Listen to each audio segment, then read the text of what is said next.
بسم الله الرحمن الرحيم يا أيها الذين آمنوا اتقوا الله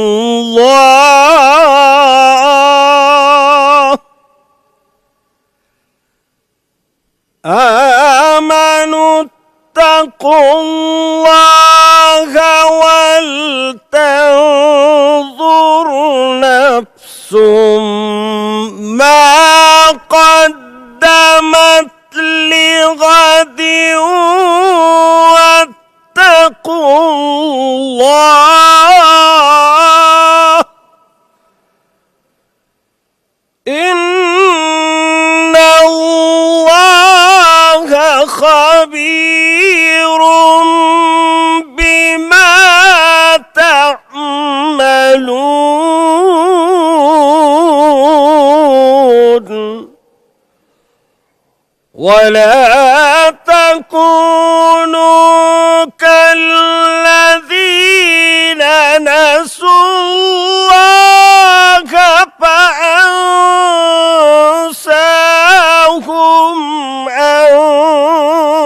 أنفسهم أولئك هم الفاسقون لا يستوي أصحاب النار وأصحاب الجنة أصحاب الجنة هم الفائزون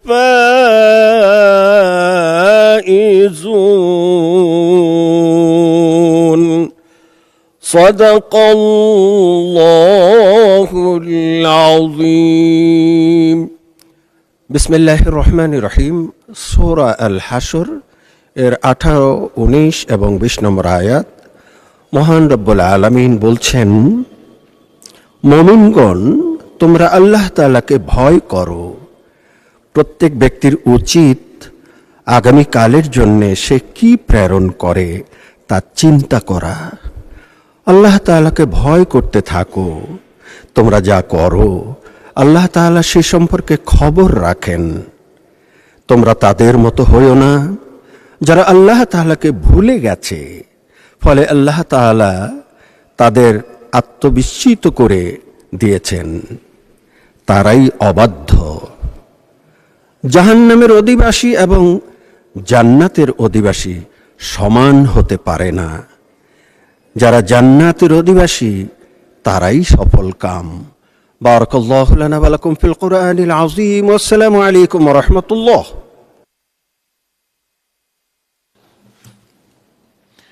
বিসমিল্লাহির রহমানির রহিম। আসসালামু আলাইকুম ওয়া রাহমাতুল্লাহ। মাননীয় সদস্যবৃন্দ, দিনের কার্যসূচির অনুযায়ী এখন প্রশ্নকাল শুরু হচ্ছে। প্রশ্নকালের প্রথম 30 মিনিট মাননীয় প্রধানমন্ত্রী কর্তৃক উত্তরদানের জন্য নির্ধারিত। কুমিল্লা 9 আসন থেকে নির্বাচিত মাননীয় সদস্য মোহাম্মদ আবুল কালাম, আপনি তারকা চিহ্নিত প্রশ্ন 30 উত্থাপন করুন। বিসমিল্লাহির রহমানির রহিম। মাননীয় স্পিকার, আপনাকে ধন্যবাদ। মাননীয় স্পিকার, মাননীয় প্রধানমন্ত্রী কর্তৃক উত্তর দানের জন্য আমার তারকা চিহ্নিত প্রশ্ন নম্বর 30 মহান জাতীয় সংসদে উত্থাপন করছি। মাননীয় প্রধানমন্ত্রী অনুগ্রহ করিয়া বলিবেন কি, ক রাজধানী ঢাকাকে ক্লিন এবং গ্রিন সিটি রূপে গড়িয়া তুলিতে সরকার কোনো পদক্ষেপ গ্রহণ করিয়াছে কি না, এবং ক প্রশ্নের উত্তর হ্যাঁ সূচক হলে উক্ত পদক্ষেপসমূহ কি কি। মাননীয় স্পিকার, আপনাকে ধন্যবাদ। মাননীয় প্রধানমন্ত্রী। বিসমিল্লাহির রহমানির রহিম। মাননীয় সংসদ সদস্য, আপনাকে ধন্যবাদ আপনার প্রশ্নের জন্য। মাননীয় স্পিকার, রাজধানী ঢাকাকে ক্লিন এবং গ্রিন সিটি রূপে গড়ে তুলতে স্থানীয় সরকার বিভাগের আওতায় ঢাকা উত্তর ও দক্ষিণ সিটি কর্পোরেশনের মাধ্যমে নানাবিধ পদক্ষেপ নেওয়া হচ্ছে। যেমন নাগরিক সচেতনতা ও সম্পৃক্ততা বৃদ্ধির লক্ষ্যে সাপ্তাহিক ভিত্তিতে জনসচেতনামূলক কার্যক্রম গ্রহণের পাশাপাশি বিশেষ পরিচ্ছন্নতা ও মশক নিধন কার্যক্রম জোরদার করার চেষ্টা করা হচ্ছে। সেকেন্ডারি ট্রান্সফার স্টেশন সমূহ, যেমন অর্থাৎ বর্জ্য ফেলার স্থান আধুনিকরণের লক্ষ্যে ল্যান্ডস্কেপিং, সবুজায়ন, সচেতনামূলক গ্রাফিতি কাজ অন্তর্ভুক্ত করে পরিবেশ সম্মতভাবে বর্জ্য ব্যবস্থাপনা করা হচ্ছে। মাননীয় স্পিকার, ঢাকা দক্ষিণ সিটি কর্পোরেশনের এলাকায় রোড মিডিয়াম, সড়ক দ্বীপ ও উন্মুক্ত স্থানসমূহ সবুজায়ন করার লক্ষ্যে বৃক্ষরোপণ কার্যক্রম গ্রহণ করা হচ্ছে। মাননীয় স্পিকার, একই সাথে ঢাকা দক্ষিণ সিটি কর্পোরেশন কর্তৃক কোরিয়া ভিত্তিক বেসরকারি প্রতিষ্ঠানের বিনিয়োগে মাতাইল ল্যান্ডফিলকে সমন্বিত সার্কুলার ইকোনমি ভিত্তিক বর্জ্য ব্যবস্থাপনা এবং জ্বালানি উৎপাদন কেন্দ্রে রূপান্তর করার মাধ্যমে সকল বর্জ্যকে জিরো বর্জ্যতে রূপান্তর করার পরিকল্পনা গ্রহণ করা হয়েছে। মাননীয় স্পিকার, ঢাকা উত্তর সিটি কর্পোরেশনের আওতাভুক্ত বিভিন্ন এলাকায় নগর বনায়ন, মিয়াওয়াকি ফরেস্ট, এটা জাপানিজ একটি ফরেস্ট, এক ধরনের ছোট ছোট উন্মুক্ত মিডিয়াম জিরো সয়েল সবুজে আবৃত করার চেষ্টা করা হচ্ছে। মাননীয় স্পিকার, ঢাকা উত্তর সিটি কর্পোরেশনের আওতাধীন এলাকায় আগামী 5 বছরে ইনশাল্লাহ 5 লক্ষ বৃক্ষরোপণের লক্ষ্যমাত্রা নির্ধারণ করা হয়েছে। মাননীয় স্পিকার, একই সাথে মেট্রো রেলের নিচের খালি অংশে মিরপুর 12 হতে মিরপুর ডিএইচএস পর্যন্ত এবং এলিভেটেড এক্সপ্রেসওয়ে আবদুল্লাপুর হতে ফার্মগেট পর্যন্ত এই নিচের অংশে খালি জায়গায় বৃক্ষরোপণ করা হবে ইনশাল্লাহ। পাশাপাশি রাজধানী ঢাকাকে ক্লিন এবং গ্রিন সিটি রূপে গড়ে তোলার লক্ষ্যে পরিবেশ অধিদপ্তর কর্তৃক ঢাকা শহরের পরিবেশ দূষণ নিয়ন্ত্রণের অগ্রাধিকার দেওয়া হয়েছে। এ লক্ষ্যে পরিবেশ অধিদপ্তর নিম্নরূপ ব্যবস্থাগুলো মাননীয় স্পিকার গ্রহণ করেছে। মাননীয় স্পিকার, অনেকগুলো ব্যবস্থা আছে, আমি যদি পড়ি স্বাভাবিকভাবেই সময় অনেক লাগবে, সেই জন্য আমি এটা অনুরোধ করব পঠিত বলিয়া গণ্য করা হোক। মাননীয় স্পিকার, ধন্যবাদ। ধন্যবাদ মাননীয় প্রধানমন্ত্রী। উত্তরে বাকি অংশ পঠিত বলে গণ্য করা হলো। মাননীয় সদস্য জনাব আবুল কালাম, আপনি একটি সম্পূরক প্রশ্ন করতে পারেন। মাননীয় স্পিকার, আপনাকে ধন্যবাদ। আমার প্রশ্নের বিস্তারিত তথ্যবহুল উত্তর দানের জন্য আমি মাননীয় প্রধানমন্ত্রীর প্রতি আন্তরিক ধন্যবাদ সহ কৃতজ্ঞতা জানাচ্ছি। মাননীয় স্পিকার, রাজধানী ঢাকাকে বাসযোগ্য ও আধুনিক নগরী হিসাবে গড়ে তোলার জন্য সুনির্দিষ্ট পরিকল্পনা ও সম্মিলিত পদক্ষেপ গ্রহণ অত্যন্ত জরুরি। এই উপলব্ধি থেকে মাননীয় প্রধানমন্ত্রী শপথ নেওয়ার পরপরই জনগণকে স্বস্তি দেওয়ার প্রচেষ্টায় অব্যাহত রেখেছেন। রাজধানী ঢাকা নাগরিক সমস্যার সমাধানের জন্য বিভিন্ন পদক্ষেপ গ্রহণ করেছেন। মাননীয় প্রধানমন্ত্রীর নিকট আমার সম্পূরক প্রশ্নে জানতে চাই, জনঘনত্ব নিয়ন্ত্রণ ও বিকেন্দ্রীকরণের লক্ষ্যে রাজধানী ঢাকামুখী মানুষের স্রোত কমানো সহ প্রশাসনিক ও অর্থনৈতিক কর্মকাণ্ডে ঢাকার বাহিরে ছড়িয়ে দিতে আপনার সরকার কোনো পদক্ষেপ গ্রহণ করিবেন কিনা এবং করিলে তাহা কি? মাননীয় স্পিকার, আপনাকে ধন্যবাদ। মাননীয় প্রধানমন্ত্রী। মাননীয় স্পিকার, মাননীয় সংসদ সদস্য, আপনাদেরকে ধন্যবাদ এরকম একটি গুরুত্বপূর্ণ প্রশ্ন উপস্থাপন করার জন্য। মাননীয় সংসদ সদস্য, আপনি যে প্রশ্নটি করেছেন এটির পদক্ষেপটি একটি দীর্ঘমেয়াদী পদক্ষেপ।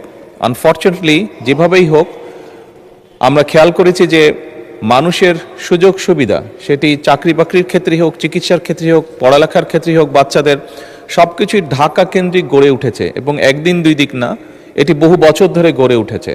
আনফর্চুনেটলি সারা দেশকে ঘিরে এই সুবিধাগুলো আমরা হয়তো সেভাবে গড়ে তুলতে সক্ষম হইনি এখনো, এবং সে কারণেই স্বাভাবিকভাবে সারা দেশ থেকে মানুষ ঢাকামুখী হয়ে থাকে। সেটি কর্মসংস্থানের সুবিধার জন্য হোক, সন্তানদের লেখাপড়ার জন্যই হোক, পরিবারের সদস্যদের চিকিৎসার জন্যই হয়ে না কেন। সেজন্যই দীর্ঘমেয়াদী পরিকল্পনার মধ্যে আমাদের লক্ষ্য হচ্ছে ধীরে ধীরে দেশের সকল অংশেই পর্যায়ক্রমিকভাবে এই বেসিক সুবিধাগুলোকে গড়ে তোলা। সেজন্যই মাননীয় স্পিকার, আপনি খেয়াল করে দেখবেন বর্তমান সরকার বিভিন্ন শিল্পায়ন গড়ে তোলার লক্ষ্যে দেশের বিভিন্ন জায়গায় বিশেষ শিল্পায়িত অঞ্চল গড়ে তোলার চেষ্টা করছে।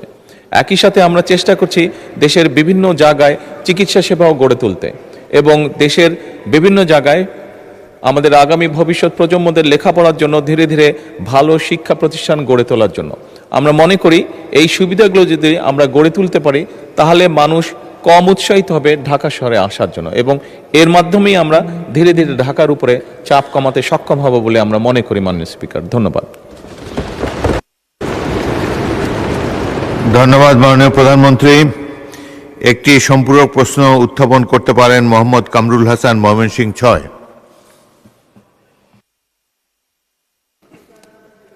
মাননীয় স্পিকার, আপনাকে ধন্যবাদ। আমি আপনার মাধ্যমে মাননীয় প্রধানমন্ত্রীর কাছে আমি জানতে চাই, ঢাকার বাইরে আমাদের ময়মনসিংহ সিটি কর্পোরেশন, এটা নতুন সিটি কর্পোরেশন, এখানেও আসলে গ্রিন হওয়া দরকার এই কর্পোরেশন। এখানে ময়লা আবর্জনার স্তূপ, পাশাপাশি রাস্তা খুবই সরু, আর সেই ক্ষেত্রে রেল লাইনটি একেবারে বরাবর শহরের এই প্রান্ত থেকে ওই প্রান্তে চলে গিয়েছে। প্রায় 10টি রাস্তা ক্রস করতে হয় রেল চলাচলের সময়। এক দেড় ঘন্টা পর পর যখন এই রেল চলাচল করে রেলগাড়ি, তখন পুরা শহর স্থবির হয়ে যায়। আমার মাননীয় প্রধানমন্ত্রীর কাছে প্রশ্ন হচ্ছে, এই রেল লাইনটি যদি শহর থেকে সরিয়ে বাইরে বাইপাস করা যায় অথবা রেল স্টেশনটি বাইরে নেওয়া যায়, তাহলে শহরের এই 300 ফিট রাস্তা বরাবর একটি রাস্তা হয়ে যাবে শহরের মূল শহরে। এই প্রকল্প যদি গ্রহণ করা হয় তাহলে অনেক ক্ষেত্রেই যানজট কমবে এবং ময়মনসিংহ সিটি কর্পোরেশনকে আধুনিক করার জন্য মাননীয় প্রধানমন্ত্রীর কোনো পরিকল্পনা আছে কিনা আমি জানতে চাই। ধন্যবাদ আপনাকে। মাননীয় প্রধানমন্ত্রী, প্রশ্নটি মূল প্রশ্নের সাথে সম্পর্কিত নয়, আপনি ইচ্ছা করলে উত্তর দিতেও পারেন। ধন্যবাদ মাননীয় স্পিকার। মাননীয় সংসদ সদস্য, আপনাকে ধন্যবাদ। মাননীয় সংসদ সদস্য, আপনি যদি খেয়াল করে দেখেন, আপনি যখন স্কুলে পড়তেন তখন কিন্তু এই সমস্যাটা ছিল না। তখন কিন্তু রেল লাইনটা অনেক দূরে ছিল শহর থেকে, বাট এখন কিন্তু রেল লাইনটা শহরের ভিতরে চলে এসেছে। অর্থাৎ মানুষ জনসংখ্যা বাড়ার সাথে সাথে শহরের পরিধিটা বেড়েছে। আপনি যে বাইপাসের কথা বললেন, আমি আমার নিজ শহর, নিজ ডিস্ট্রিক্টের কথা বলতে পারি, সেখানেও একটি বাইপাস আছে যেটি শহরকে বাইপাস করে চলে গিয়েছে। কিন্তু এখন দেখা যাচ্ছে সেই বাইপাসের উপরেও বিভিন্ন প্রতিষ্ঠান গড়ে উঠেছে, বাইপাসের দুই পাশে, বাইপাসের উপরে না, বাইপাসের দুই পাশে। এখন মনে হচ্ছে বাইপাসকে বাইপাস করার জন্য আরেকটি বাইপাস দরকার।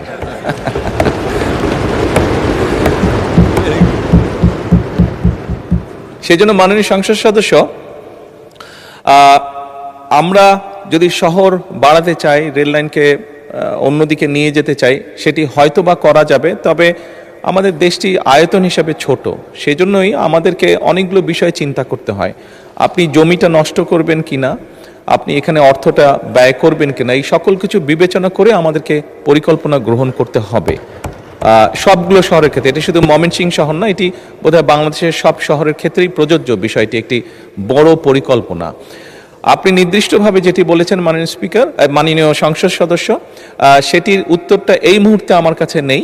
আপনি যদি নোটিশ দেন, আপনি যদি প্রশ্নটি পাঠান, ইনশাল্লাহ আপনাকে আমরা সঠিক প্রিসাইজ উত্তরটি দিতে সক্ষম হব। ধন্যবাদ।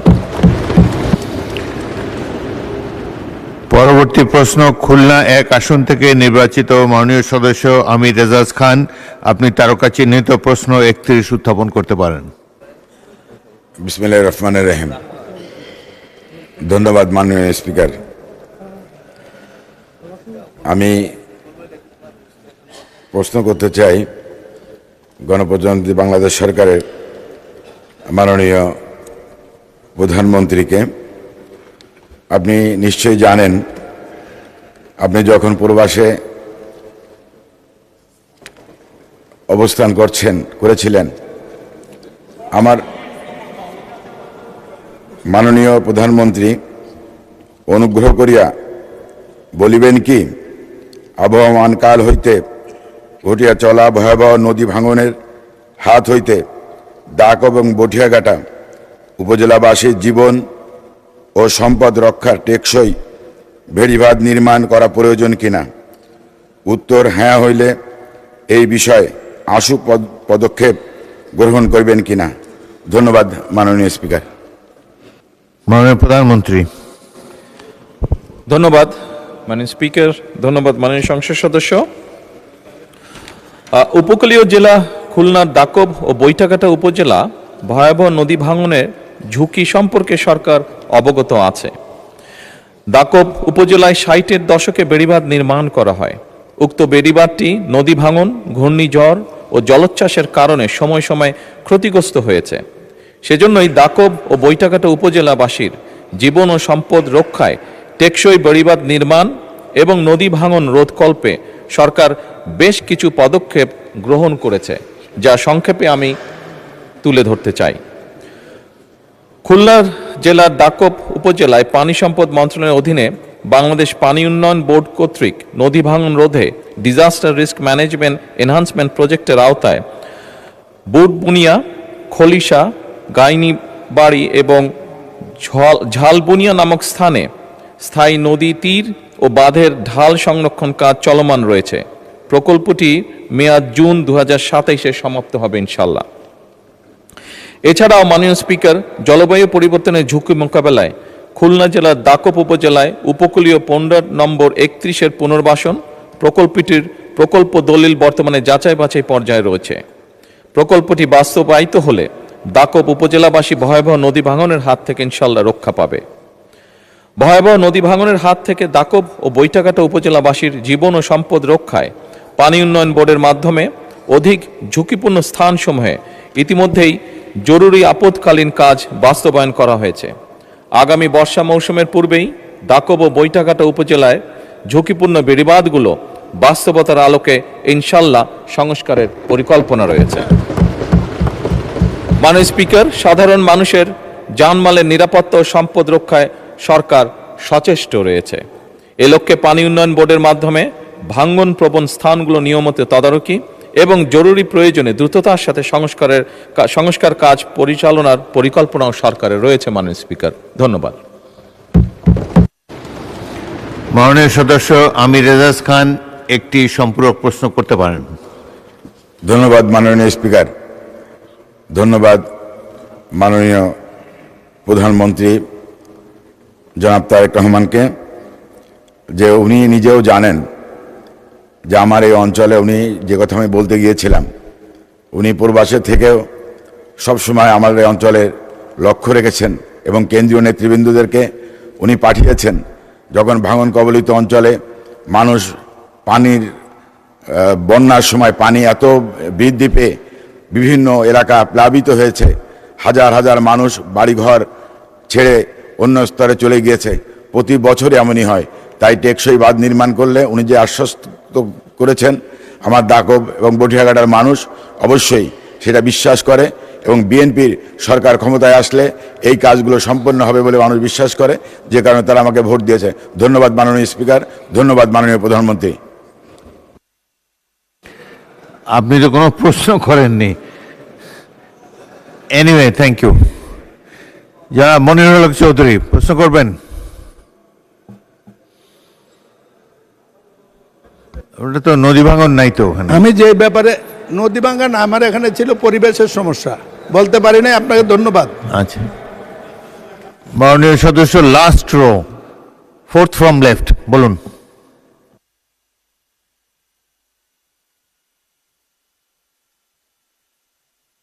মাইক দেন, ওনাকে মাইক দেন। আপনি পাশের আসনে গিয়ে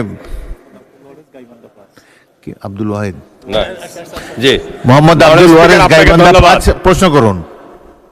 মাননীয় প্রধানমন্ত্রীকে ধন্যবাদ। আমি গাইবান্ধা জেলার ফুলছড়ি উপজেলার এরেন্ডাবার ইউনিয়ন, ফজলপুর ইউনিয়ন, ফুলছড়ি ইউনিয়নের হাজার হাজার পরিবার নদী ভাঙনের শিকার। কাজে ওই এলাকায় আপনার এরেন্ডাবাড়ি, জিগাবাড়ি, হরিচণ্ডী, ফজলপুর এবং ফুলছড়ির নদী ভাঙন রোধের জন্য আশু কোনো উদ্যোগ গ্রহণ করা হয়েছে কিনা এটা আমি জানতে চাই মাননীয় প্রধানমন্ত্রীর কাছে। ধন্যবাদ। মাননীয় প্রধানমন্ত্রী। ধন্যবাদ মাননীয় সংসদ সদস্য আপনার প্রশ্নের জন্য। আপনি যেটি বললেন যে আপনার এলাকায় আশু কোনো পদক্ষেপ গ্রহণ করা হয়েছে কিনা, আশু পদক্ষেপটির ব্যাপারে এই মুহূর্তে আমার কাছে উত্তর নেই।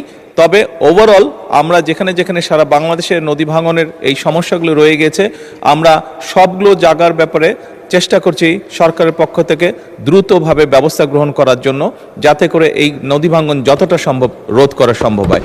আপনি যদি মাননীয় সংসদ সদস্য আপনি নির্দিষ্টভাবে আপনার এলাকার সমস্যাটির বিষয় যদি জানতে চান, দয়া করে নোটিশ দিবেন, ইনশাল্লাহ আপনাকে আমরা সঠিক উত্তর দেব। ধন্যবাদ মাননীয় স্পিকার।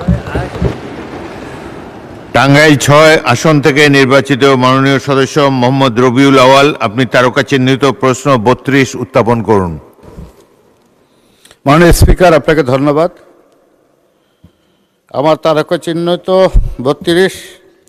আমি মোহাম্মদ রবিউল আওয়াল, 135 টাঙ্গাইল 6। মাননীয় প্রধানমন্ত্রী, অনুগ্রহ করিয়া বলিবেন কি নারীর জন্য শোভন কর্ম, নারী ও শিশুর নিরাপত্তা, শিশু বিকাশ ও কল্যাণ, নারীর জন্য স্মার্ট কর্মজগৎ এবং জলবায়ু পরিবর্তন মোকাবেলায় নারীর সক্ষমতা বৃদ্ধির লক্ষ্যে বিএনপি সরকার যে সকল পরিকল্পনা উদ্যোগ গ্রহণ বাস্তবায়ন করিয়াছেন তাহা কি?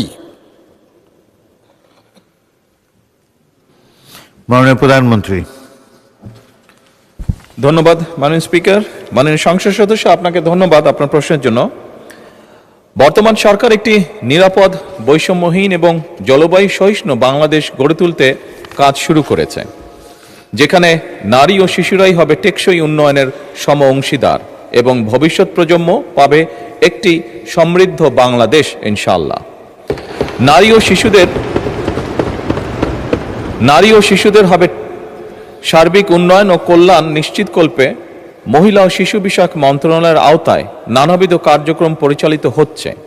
এর ভিতর উল্লেখযোগ্য হল গরিব, অসচ্ছল এবং কর্মক্ষম মহিলাদের আর্থসামাজিক অবস্থার উন্নয়ন সাধনের লক্ষ্যে ভালনারেবল উইমেন বেনিফিট কার্যক্রম, গর্ভবতী মায়ের গর্ভকালীন পুষ্টি এবং শিশু পুষ্টি চাহিদা পূরণ ও বুদ্ধিভিত্তিক বিকাশে মা ও শিশুর সহায়তা কর্মসূচি, মহিলাদের কর্মসংস্থানের জন্য ক্ষুদ্র ঋণ কর্মসূচি, নারী উদ্যোক্তাদের উৎপাদিত পণ্য বিপণনের ক্ষেত্রে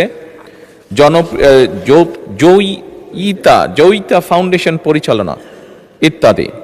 এছাড়াও মাননীয় স্পিকার, নারী নির্যাতন প্রতিরোধ কল্পে বিভিন্ন আইন ও বিধিবিধান প্রণয়ন ও বাস্তবায়নের পাশাপাশি নারী ও শিশু নির্যাতন প্রতিরোধে national tolerancy helpline, national toll free helpline, one stop crisis centre, one stop crisis cell, national forensic DNA profiling laboratory, national trauma counselling centre, মহিলা, শিশু ও কিশোরী হেফাজতিদের নিরাপদ আবাসন কেন্দ্র রয়েছে মাননীয় স্পিকার।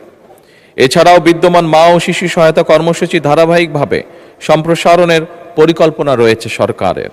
এ কর্মসূচিতে প্রাপ্ত আর্থিক সুবিধার পরিমাণ ও উপভোগকারীর সংখ্যা বৃদ্ধি, কর্মসূচিতে প্রসব পূর্ব এবং প্রসব পরবর্তী সেবা অন্তর্ভুক্ত করা, টিকা ও প্রাতিষ্ঠানিক ডেলিভারি অন্তর্ভুক্ত করার পরিকল্পনা রয়েছে সরকারের মাননীয় স্পিকার।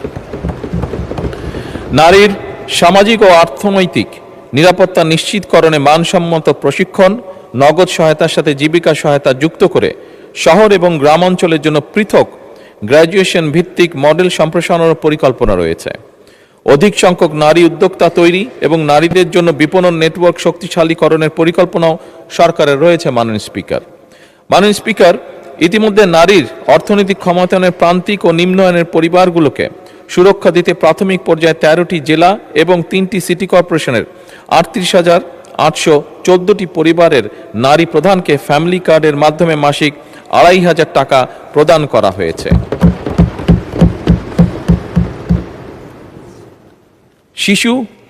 শিশুরা দেশ এবং জাতির ভবিষ্যৎ। মাননীয় স্পিকার, শিশুর বিকাশ ও কল্যাণে বাংলাদেশ শিশু একাডেমি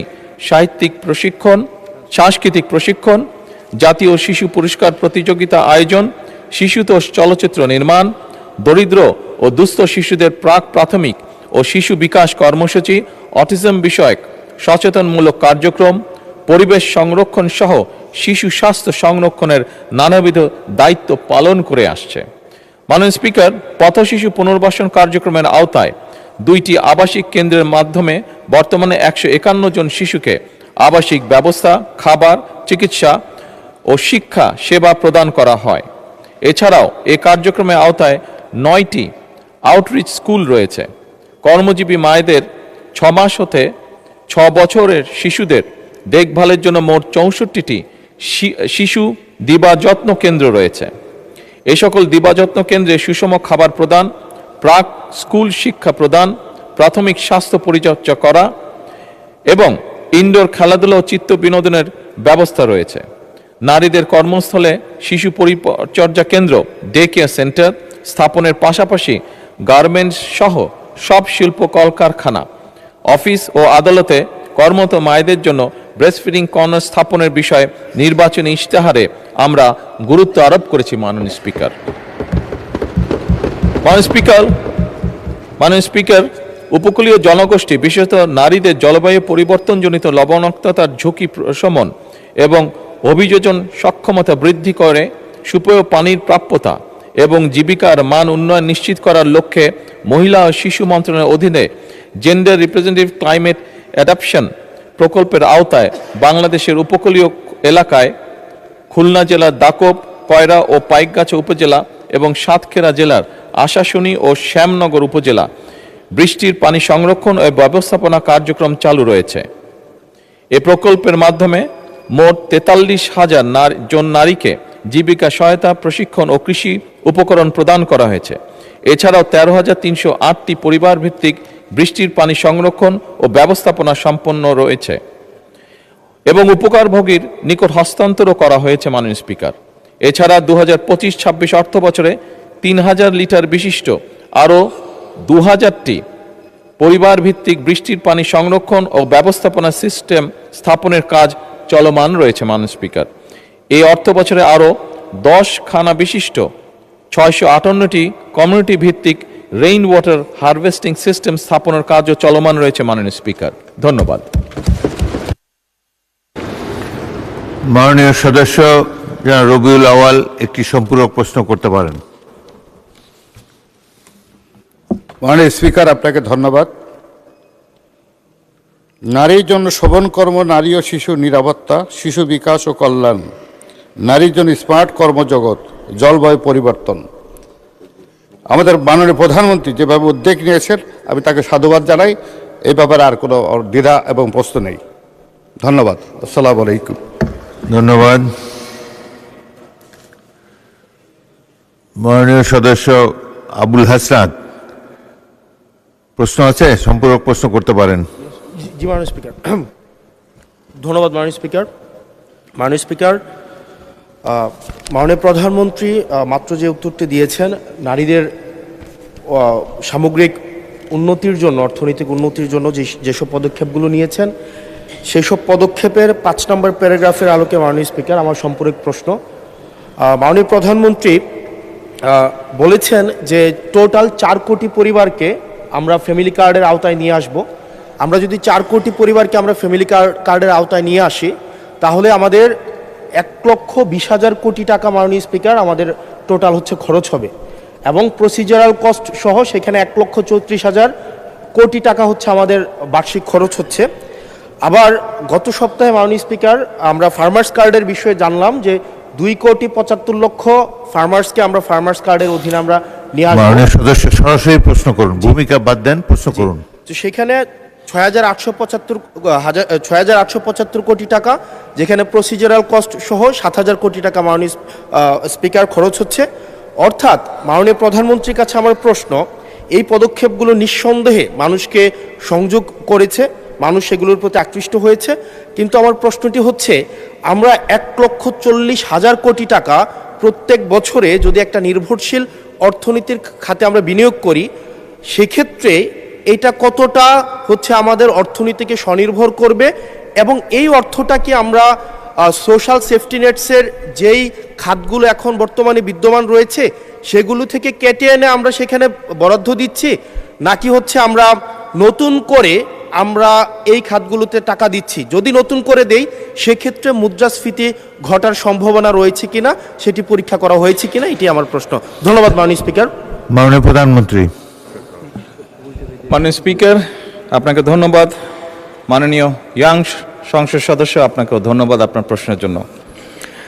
অবশ্যই আল্লাহর কাছে শুকরিয়া, আলহামদুলিল্লাহ, যে আমরা যে ফ্যামিলি কার্ডের কথা জনগণকে বলেছিলাম নির্বাচনের পূর্বে, সেই ফ্যামিলি কার্ডটি মানুষ গ্রহণ করেছে। এবং আপনি নিজেও সাক্ষী, আপনি নিজেও সাক্ষী, আপনার নির্বাচনী এলাকাতেও আপনাকেও মহিলারা ঘিরে ধরেছিল ফ্যামিলি কার্ড দেওয়ার জন্য। আপনি উত্তরে বলেছেন যেই মুহূর্তে ফ্যামিলি কার্ড সরকার দেবে আপনি চেষ্টা করবেন তাদেরকে ফ্যামিলি কার্ড ডিস্ট্রিবিউট করার জন্য।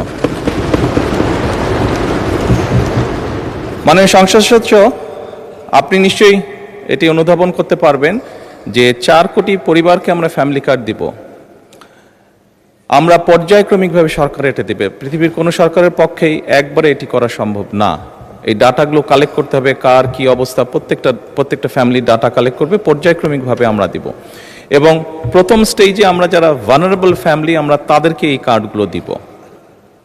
কাজেই ধীরে ধীরে আমরা বাজেটটি তৈরি করব এবং ধীরে ধীরেই আমরা কার্ড দেওয়ার সংখ্যাটা ধীরে ধীরে আমরা বাড়াবো।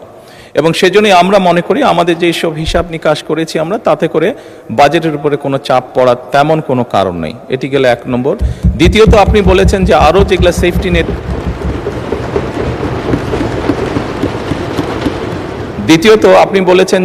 যেগুলো social security safety net programme আছে সেগুলির সাথে কনফ্লিক্ট করবে কিনা। মাননীয় সংসদ সদস্য, আপনি যদি দেখেন এই মুহূর্তে যে কটি ধরনের ডিফারেন্ট কাইন্ডের এই ধরনের প্রোগ্রাম আছে, আপনি যদি সবগুলোর অর্থ সহযোগিতা অ্যাড করেন দেখবেন যে ফ্যামিলি কার্ডে যেই 2,500 টাকা দেওয়া হচ্ছে সবগুলো অ্যাড করলে সেটার পরিমাণ না, অর্থাৎ ফ্যামিলি কার্ডে যেই সহযোগিতা দেওয়া হচ্ছে টাকার ভলিউমে সেটা সবচেয়ে বেশি, ভলিউমে বেশি, 2,500 টাকা কোনোটাই। সবগুলোকে একজন মানুষকে যদি সবগুলো সুবিধা দেন এই মুহূর্তে যেগুলো চালু আছে, তাহলে একজন লোক 2,500 টাকার কম পাচ্ছে, বেশি পাচ্ছে না। এবং এর মধ্যে আমরা দেখেছি, এর মধ্যে রিসার্চ করে অনেকগুলো মানুষ আছে বা অনেকগুলো ব্যক্তি আছেন যাদের উপরে রিপিটেশন হচ্ছে, যে একই সুবিধা কয়েকটি সুবিধা একজন ব্যক্তি পাচ্ছেন। তো সেগুলোকে আমরা কাট ডাউন করব, সবগুলোকে আমরা কাট ডাউন করব না, যেগুলো রিপিটেশন হচ্ছে সেগুলোকে আমরা কাট ডাউন করব। এভাবেই করে আমরা ধীরে ধীরে নিয়ে যাব। আর আপনি ইনফ্লেশনের কথা বলেছেন, আমরা অবশ্যই টাকা ছাপিয়ে দিচ্ছি না, আমরা টাকা ছাপিয়ে দিব না, বরঞ্চ আমরা মনে করি এতে ইনফ্লেশনটা কমে আসবে। কারণ আপনি চিন্তা করুন, যখন সে 2,500 টাকা পাচ্ছে, এর মধ্যে নিশ্চয়ই যারা পেয়েছে আপনি দেখেছেন যে তাদের ভিডিওতে দেখেছেন তাদের রিয়াকশনগুলো, কি করবে তারা। কেউ বলেছে জামা কাপড় কিনবে, কেউ বলেছে বইয়ের বাচ্চার জন্য বই কিনবে, কেউ বলেছে ফ্যামিলির প্রয়োজনীয় জিনিস ক্রয় করবে। তার মানে আপনি দেখুন, যেই মানুষগুলো পাচ্ছে এরা কিন্তু কোনো ব্র্যান্ডেড জিনিস ব্যবহার করে না। আমরা সবাই একটু অ্যাফোর্ড করতে বলে যে ব্র্যান্ডেড বিদেশি জিনিস ব্যবহার করি। এই মানুষগুলো কিন্তু যেসব জিনিস ব্যবহার করে সেগুলো কিন্তু তাদের প্রয়োজনীয় জিনিস ব্যবহার করে, এবং তারা যেই জিনিসগুলো ব্যবহার করে অধিকাংশই দেশীয় কলকারখানা, দেশেই উৎপাদিত হয়।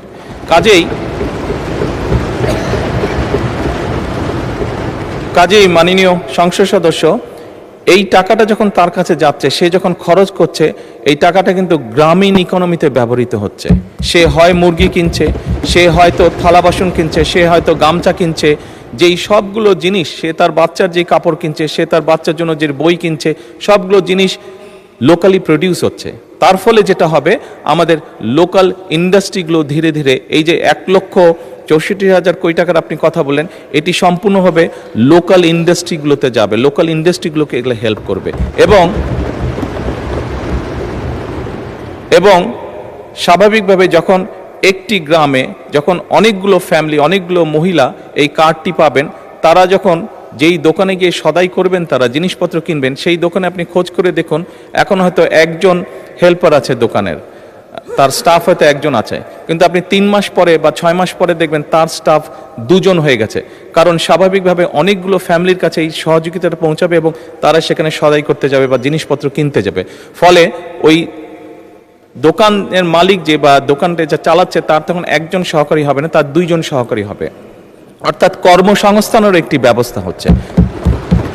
একদিকে যেরকম এইটা এক কাইন্ড অফ ইনভেস্টমেন্ট, স্টেট রাষ্ট্রের একটা ইনভেস্টমেন্ট, যে ইনভেস্টমেন্টের মাধ্যমে ধীরে ধীরে লোকাল শিল্পগুলো গড়ে উঠবে, যে ইনভেস্টমেন্টের মাধ্যমে ধীরে ধীরে কর্মসংস্থানও গড়ে উঠবে। সেই জন্যই আমাদের হিসাব বলছে ইনফ্লেশন বরং কমবে, বাড়বে না। মাননীয় সংসদ সদস্য, ধন্যবাদ আপনার প্রশ্নের জন্য। মাননীয় সদস্যবৃন্দ, মাননীয় প্রধানমন্ত্রীর জন্য নির্ধারিত প্রশ্ন জিজ্ঞাসা ও উত্তর পর্ব এখানেই শেষ হলো।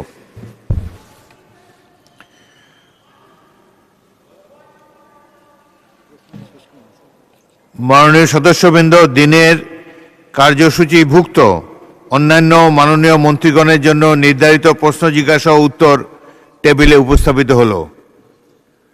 মাননীয় সদস্য উমিন ফারহানা, আপনি কি পয়েন্ট অফ অর্ডারে দাঁড়িয়েছেন? বলুন। মাননীয় স্পিকার, আপনাকে অসংখ্য ধন্যবাদ। মাননীয় স্পিকার, গতকাল মার্কিন রাষ্ট্রদূতের সঙ্গে আমাদের বাণিজ্য মন্ত্রীর একটি বৈঠক হয়েছে এবং সেই বৈঠকে মার্কিন রাষ্ট্রদূত আমাদের আমেরিকার সঙ্গে যে বাণিজ্য চুক্তি হয়েছে সেই বিষয়ে তিনি বেশ কিছু কথা বলেছেন। তার মধ্যে উল্লেখযোগ্য হলো দুই দেশের মধ্যে আমদানি রপ্তানির ঘাটতি, বাংলাদেশের কৃষি ও জ্বালানি পণ্য আমদানির প্রতিশ্রুতি, দেশে ব্যবসার পরিবেশ উন্নয়ন ও বিনিয়োগ আকর্ষণের জন্য নীতি সংস্কারের বিষয়গুলো মার্কিন রাষ্ট্রদূত তুলে ধরেন। মাননীয় স্পিকার, এখানে মার্কিন রাষ্ট্রদূত আরেকটি বিষয় আমাদের মনোযোগ আকর্ষণ করে বলেছেন যে দুই দেশের মধ্যে বাংলাদেশ থেকে যে পরিমাণ পণ্য আমরা রপ্তানি করি, আমেরিকা থেকে সে পরিমাণ পণ্য আমরা আমদানি করি না এবং যে কারণে একটা বাণিজ্য ঘাটতি তৈরি হয়েছে বিরাট, এবং এই বাণিজ্য ঘাটতি পূরণের লক্ষ্যে বাণিজ্য চুক্তি হয়েছে। কিন্তু মাননীয় স্পিকার, আমরা জানি যে 12ই ফেব্রুয়ারি আমাদের জাতীয় নির্বাচনের ঠিক 3 দিন আগে 9ই ফেব্রুয়ারি এই চুক্তিটি স্বাক্ষরিত হয় এবং তখন বাংলাদেশের যারা সুশীল সমাজ আছেন, থিঙ্ক ট্যাঙ্ক আছেন, তারা বারবার বলেছেন যে একটি অনির্বাচিত সরকার এই ধরনের চুক্তি স্বাক্ষর করতে পারে না এবং এই চুক্তিতে অনেকগুলো ক্লজ আছে যেটা বাংলাদেশের স্বার্থ বিরোধী। সুতরাং নির্বাচনের পরে যখন একটি নির্বাচিত সরকার আসবে তখন যেন এই চুক্তিটি স্বাক্ষরিত হয়।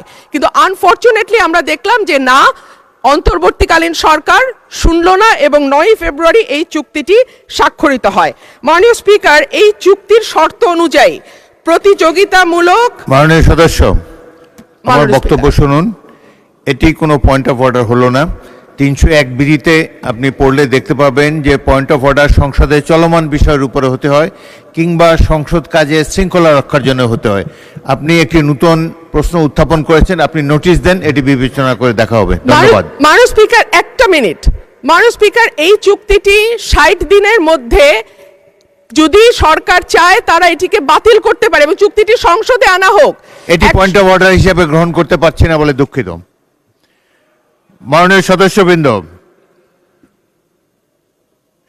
ত্রয়োদশ সংসদের চলতি অধিবেশনে বিশেষ অধিকার প্রশ্নের একটি নোটিশ পাওয়া গিয়েছে।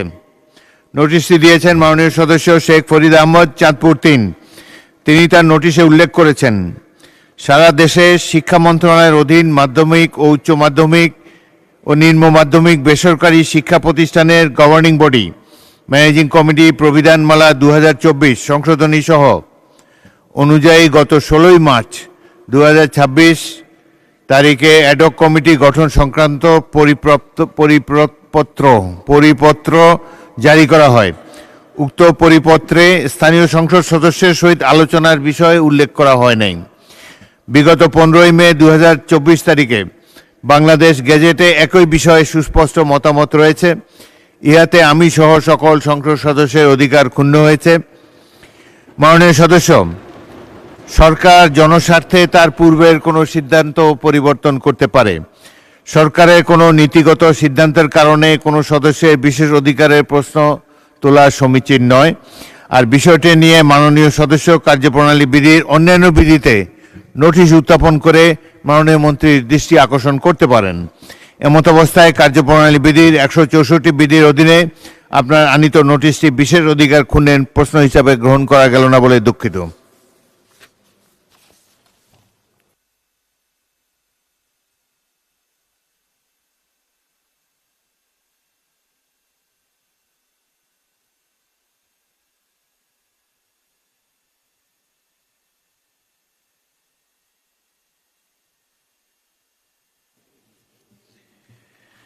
মাননীয় সদস্যবৃন্দ, দিনের কার্যসূচিভুক্ত জরুরি জনগুরুত্ব সম্পন্ন বিষয় মনোযোগ আকর্ষণ বিধি ৭১ এর আওতায় প্রাপ্ত নোটিশ সমূহের নিষ্পত্তি স্থগিত রাখা হলো। দিনের কার্যসূচি অনুযায়ী এখন সংসদের কার্যপ্রণালী বিধি ৭১ অনুযায়ী জরুরি জনগুরুত্বপূর্ণ সম্পন্ন বিষয় মনোযোগ আকর্ষণ এর নোটিশ গৃহীত নোটিশ সমূহের উপর আলোচনা। প্রথমে আমি সুনামগঞ্জ ৫ আসন থেকে নির্বাচিত মাননীয় সদস্য কলিমুদ্দিন আহমদকে তার জরুরি জনগুরুত্বপূর্ণ বিষয় গুরুত্বসম্পন্ন বিষয় মনোযোগ আকর্ষণের নোটিশটি পড়ার জন্য আহ্বান জানাচ্ছি। নোটিশটি পড়ুন। মাননীয় স্পিকার, আপনাকে ধন্যবাদ। আমার উত্থাপনীয় বিষয় হচ্ছে সুনামগঞ্জ জেলার সুনামগঞ্জ দোয়ারাবাজার উপজেলা সড়ক বন্যায় বিধ্বস্ত হওয়া 2টি ব্রিজ নির্মাণ প্রসঙ্গে।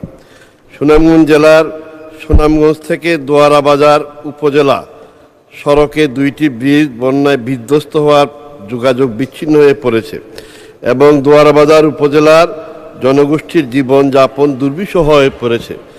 অনতিবিলম্বে বর্ণিত সড়কের 955 চেইনেজে নোয়াগাঁও ব্রিজ ও 3800 চেইনেজে পানাইলডরের ব্রিজ 2টি জরুরি ভিত্তিতে নির্মাণ অত্যন্ত গুরুত্বপূর্ণ।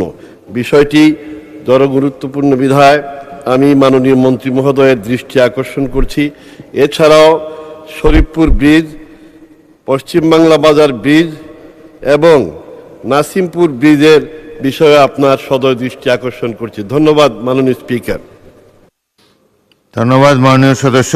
মাননীয় স্থানীয় সরকার, পল্লী উন্নয়ন ও সমবায় মন্ত্রী মির্জা ফখরুল ইসলাম আলমগীরকে এ বিষয়ে তার সংক্ষিপ্ত বিবৃতি প্রদানের জন্য আহ্বান জানাচ্ছি। ধন্যবাদ মাননীয় স্পিকার। সুনামগঞ্জ জেলায় ইতিমধ্যেই আমরা সবাই জানি যে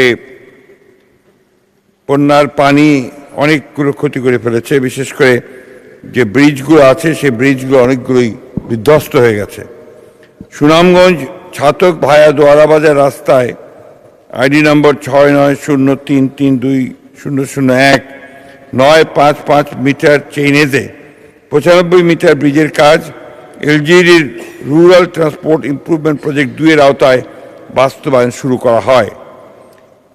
অ্যাবেটমেন্ট এবং পাইল ক্যাপের কাজ হওয়া মাত্রই আগাম বন্যার পানিতে ব্রিজ সাইট সহ সমুদ্র এলাকা তলিয়ে যায়। এই পানি নিষ্কাশনের কোনো সুযোগ ছিল না। ইতিমধ্যে স্কিম এবং প্রকল্পের মেয়াদ শেষ হয়ে যাওয়ার কারণে অসম্পূর্ণ অংশ বাস্তবায়ন করা যায়নি। বৃষ্টির অসমাপ্ত কাজ অন্য কোনো প্রকল্প অন্তর্ভুক্ত করে বাস্তবায়নের উদ্যোগ গ্রহণ করা হবে। মাননীয় স্পিকার, আজকে সকালেই আমি এই বিষয়ে এলজিডির চিফ ইঞ্জিনিয়ার এবং সুনামগঞ্জের এক্সিকিউটিভ ইঞ্জিনিয়ারের সঙ্গে কথা বলেছি এবং বিষয়টি আমরা অতি দ্রুত পানি কমে যাওয়ার সঙ্গে সঙ্গেই এটা জরুরিভাবে এই ব্রিজগুলো সম্পন্ন করার উদ্যোগ আমরা গ্রহণ করব। একই সড়কের 3800 মিটার চেইনেতে programme for supporting rural bridges প্রকল্পের আওতায় 81 মিটার ব্রিজের কাজ চলমান আছে। ব্রিজের অ্যাবেটমেন্টের কাজ সমাপ্ত হয়েছে। বর্তমানে এই ব্রিজের সাইটে অতিরিক্ত পানি থাকায় নির্মাণ কাজ বন্ধ আছে। নির্ধারিত সময়ে এই ব্রিজটির কাজ সমাপ্ত হবে বলে আমরা আশা করছি। ধন্যবাদ মাননীয় স্পিকার। মাননীয় সদস্য কলিমুদ্দিন আহমদ, আপনি একটি সম্পূরক প্রশ্ন করতে পারেন। মাননীয় স্পিকার, সম্পূরক প্রশ্নের আগে আমি একটি বিষয়ে মাননীয় প্রধানমন্ত্রী এবং আমাদের হাউসকে অবহিত করতে চাই। প্রবল বর্ষণে সুনামগঞ্জ সহ সকল হাওর তলিয়ে যাচ্ছে। আমাদের কৃষকরা মাঠে লড়াই করছে ধান কাটার জন্য। এ বিষয়ে সরকারের পক্ষ থেকে সর্বাত্মক সহযোগিতা করার জন্য আমি আপনাদের সকলের দৃষ্টি করছি, বিশেষ করে মাননীয় প্রধানমন্ত্রী মহোদয়ের দৃষ্টি আকর্ষণ করছি। প্রশ্ন করুন, প্রশ্ন করুন।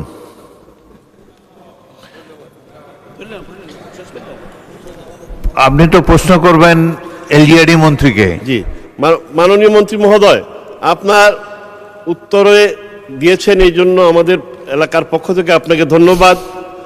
আমরা আর 3টি ব্রিজের কথা বলেছি, সেই ব্রিজের ব্যাপারে আপনাকে আমি চিঠি দিব, দয়া করে এই বিষয়টি গুরুত্ব দিবেন, এই বিষয়ে আশ্বাস দিবেন। ধন্যবাদ।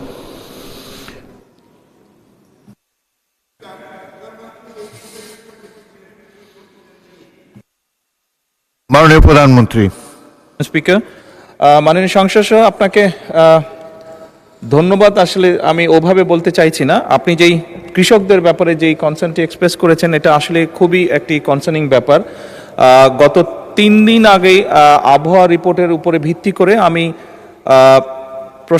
স্থানীয় প্রশাসনকে, এই 3টি জেলার স্থানীয় প্রশাসনকে নির্দেশনা দিয়েছিলাম মাননীয় স্পিকার, যে যদি এরকম হয়, আবহাওয়া যা বলছিল, প্রেডিকশন যা ছিল আবহাওয়ার, সেই ভিত্তিতে যদি বৃষ্টিপাত হয় তাহলে যেন তারা প্রিকশন নেয় কী কী করা যায়।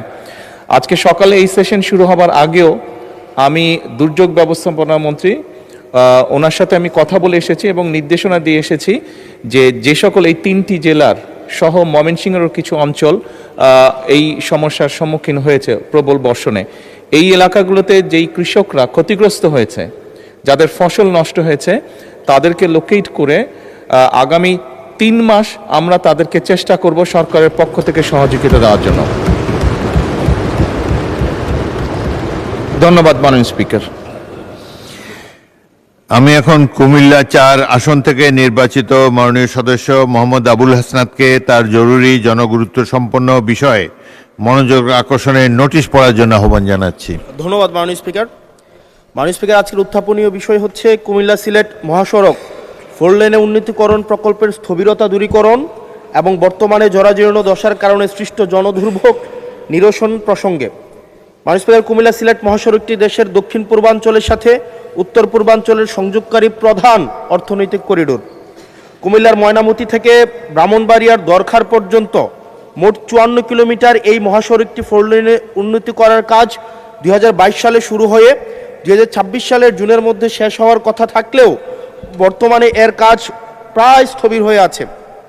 ভিডিও চিত্র এবং সরজমিন, এবং আমি যেহেতু এই এলাকার স্থানীয় বাসিন্দা, আমরা সব সময় দেখি মহাসড়কের বিভিন্ন স্থানে বড় বড় গর্তের সৃষ্টি হয়েছে এবং সংস্কার কাজের ধীরগতির কারণে সামান্য বৃষ্টিতে সড়কটি কর্দমাক্ত চলাচলের অযোগ্য হয়ে পড়েছে। বিশেষ করে ময়নামতি, কংসনগর, জাফরগঞ্জ, দেবিদ্বার, কোম্পানিগঞ্জ, মাধবপুর বাজার এলাকায় প্রতিদিন ঘন্টার পর ঘন্টা দীর্ঘ ভয়াবহ যানজট সৃষ্টি হচ্ছে এবং এই বর্ষাকালে খানাখন্দরের সাথে এখন যুক্ত হয়েছে এক ধরনের মরণ ফাঁদ। প্রতিদিন কোনো না কোনো দুর্ঘটনা ঘটছে। এই মহাসড়কটি ধারণ ক্ষমতার কয়েক গুণ বেশি যানবাহন বহন করায় এবং রাস্তার প্রশস্ততা যেহেতু কিছু গত সপ্তাহে উল্লেখ করেছি মাত্র 18 ফুট হওয়ায় নিয়মিত প্রাণঘাতী দুর্ঘটনা ঘটছে। একটা রিপোর্ট দিয়ে রাখি, গত 1 বছরে 100রও বেশি মানুষ এই রাস্তায় দুর্ঘটনায় মারা গিয়েছে। মাননীয় স্পিকার, দক্ষিণ পূর্ব এশিয়ার 5টি দেশের সঙ্গে উপ-আঞ্চলিক সংযোগের এই গুরুত্বপূর্ণ রুটটি বর্তমানে চরম জনদুর্ভোগের কারণ হয়ে দাঁড়িয়েছে। অতএব বিষয়টি অত্যন্ত জনগুরুত্বপূর্ণ বিধায় মাননীয় মন্ত্রী মহোদয় প্রকল্পের কাজ দ্রুত বাস্তবায়নে কি কার্যকর পদক্ষেপ নিচ্ছেন এবং বর্তমানে মহাসড়কের জরাজীর্ণ অংশগুলো জরুরি ভিত্তিতে মেরামতের জন্য কোনো পরিকল্পনা আছে কিনা তা সংসদকে অবহিত করার জন্য সবিনয় অনুরোধ জানাচ্ছি এবং স্পেসিফিকভাবে মাননীয় মন্ত্রী আপনি উল্লেখ করবেন কিনা সে বিষয়টি আপনার কাছে সবিনয় অনুরোধ জানাচ্ছি। ধন্যবাদ মাননীয় স্পিকার। মাননীয় সদস্য ধন্যবাদ। এবার মাননীয় সড়ক পরিবহন ও সেতু মন্ত্রী জনাব শেখ রবিউল আলমকে এ বিষয়ে একটি সংক্ষিপ্ত বিবৃতি প্রদানের জন্য আহ্বান জানাচ্ছি। মাননীয় স্পিকার, আপনাকে ধন্যবাদ। মাননীয় সংসদ সদস্য, কুমিল্লা সিলেট মহাসড়কের 4 লেনে উন্নতিকরণ প্রকল্পের স্থবিরতা দূরীকরণ এবং জরাজীর্ণ দশার সমাধান চেয়েছেন।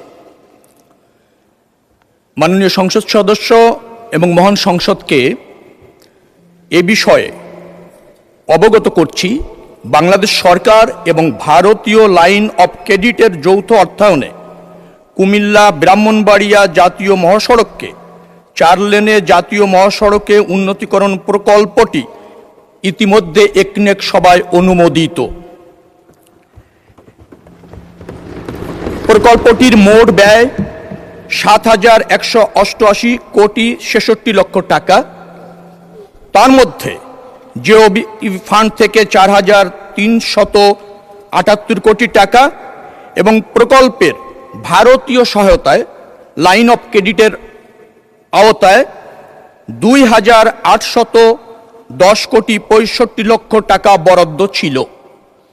বিগত মার্চ মাসের 2025 সালে ইআরডি এবং ভারতীয় লাইন অফ ক্রেডিট কর্তৃপক্ষের সাথে দ্বিপক্ষীয় পর্যালোচনা সভা অনুষ্ঠিত হয়। এই সভায় সিদ্ধান্তের পরিপ্রেক্ষিতে প্রকল্পটিতে ভারতীয় লাইন অফ ক্রেডিটের প্রকল্পের তালিকা থেকে বাদ দেওয়া হয়েছে। এই অবস্থায় প্রকল্পের মূল পূর্ত কাজে জন্য কোনো বৈদেশিক অর্থায়ন এই মুহূর্তে নেই। মহাসড়কটিকে জিওবি অর্থায়ন অথবা কোনো বৈদেশিক অর্থায়নের উন্নয়নের বিষয়ে যাচাই করা হচ্ছে।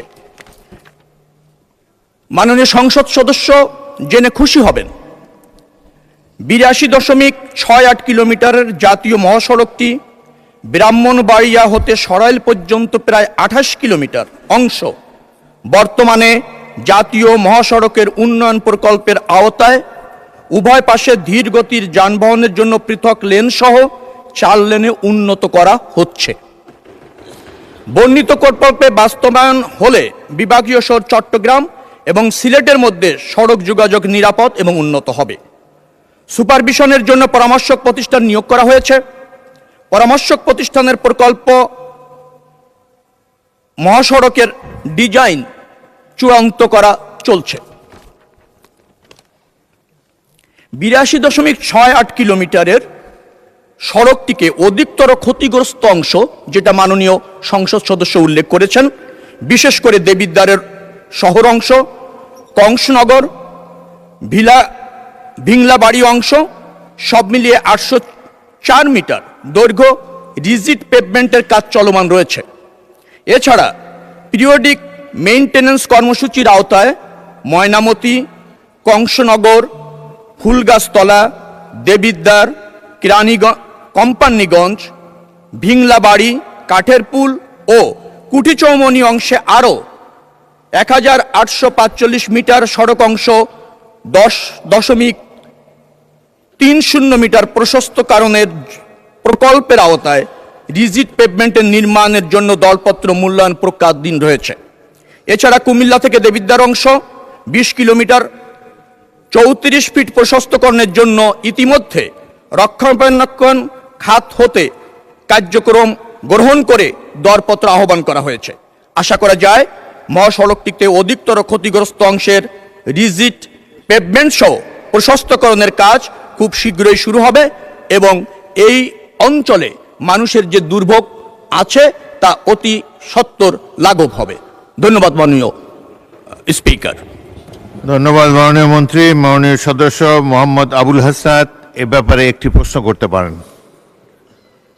মাননীয় স্পিকার, একদম ছোটবেলা থেকেই আমরা এই মহাসড়ক দিয়ে যাতায়াত করি এবং সারা বছর ব্যাপী এই রাস্তায় আমরা দেখি কেউ না কেউ মাপতেছে, কেউ একটু ইট আনতেছে, কেউ একটু বাইপা যাইতেছে এবং আমরা সারা বছর একটা ফিল থাকে এই রাস্তার কাজ এই বুঝি এই মাসে হয়ে যাবে, ওই মাসে হয়ে যাবে এবং এটা মোটামুটি আজকে আমার জীবদ্দশায় আমি 20 বছর ধরেই দেখে আসতেছি মাননীয় স্পিকার। এবং আজকে আমাদের মাননীয় মন্ত্রী যে উত্তর দিলেন, মাননীয় সদস্য গত 20 বছর তো বিএনপি ক্ষমতায় ছিল না, আপনি সরাসরি প্রশ্ন করুন। স্পিকার, তো এখন এমনি কুমিল্লা নিয়ে কিন্তু বিগত সরকারের একটা অ্যালার্জি ছিল, কুমিল্লা শুনলে একটা অ্যালার্জি এবং এই সংসদেও কুমিল্লাকে কটাক্ষ করা হয়েছে মাল্টিপল টাইমস এবং কুমিল্লা একটা স্বনির্ভর একটা উপজেলা শুধুমাত্র রেমিটেন্স যোদ্ধাদের কারণে, কারণ আমাদের মাইক্রো ইকোনমিটা ভালো, বিদেশে মানুষ থাকে মধ্যপ্রাচ্যে বিশেষ করে এবং যেহেতু এখানে লিকুইডিটি ফ্লোটা ভালো, মাইক্রো ইকোনমিটা ভালো। কিন্তু আমরা যদি এই ইনফ্রাস্ট্রাকচারের অবস্থা দেখি, বাংলাদেশের সবচেয়ে বাজে ইনফ্রাস্ট্রাকচার হচ্ছে আমাদের কুমিল্লাতে। আজকে মাননীয় মন্ত্রী যে উত্তর দিলেন, এই উত্তর আমাকে অনেক বেশি আশাহত করেছে। এটা হচ্ছে, হবে, কবে হবে, কোনো স্পেসিফিক উত্তর মাননীয় মন্ত্রী মহোদয়ের কাছ থেকে আমি পাই নাই। আমি মাননীয় মন্ত্রী স্পেসিফিকভাবে বলবেন কি কবের মধ্যে আমরা এই মহাসড়কটি প্রশস্ত হবে এবং একটা গাড়ি আরেকটা গাড়িকে ক্রস করার জন্য দুর্ঘটনার শিকার হবে না। বাচ্চারা, মাননীয় স্পিকার আপনাকে জানিয়ে রাখি, এখানে 100-র বেশি আমাদের শিক্ষা প্রতিষ্ঠান এই রোডের আশেপাশে আছে। এখন প্রতিনিয়ত যে দুর্ঘটনাগুলো ঘটছে, এটির দায়ভার কে নেবে? আমরা এই অঞ্চলটা, আমার এখানে 5টা এমপি আছে, আমি যেই রাস্তার কথা বলছি ওই রাস্তার 5টা এমপি আজকে এখানে বসা আছে। ধন্যবাদ। সবাই আমাদের এলাকার কাছে আমরা হচ্ছে লজ্জিত। ধন্যবাদ মাননীয় সদস্য। মাননীয় মন্ত্রী।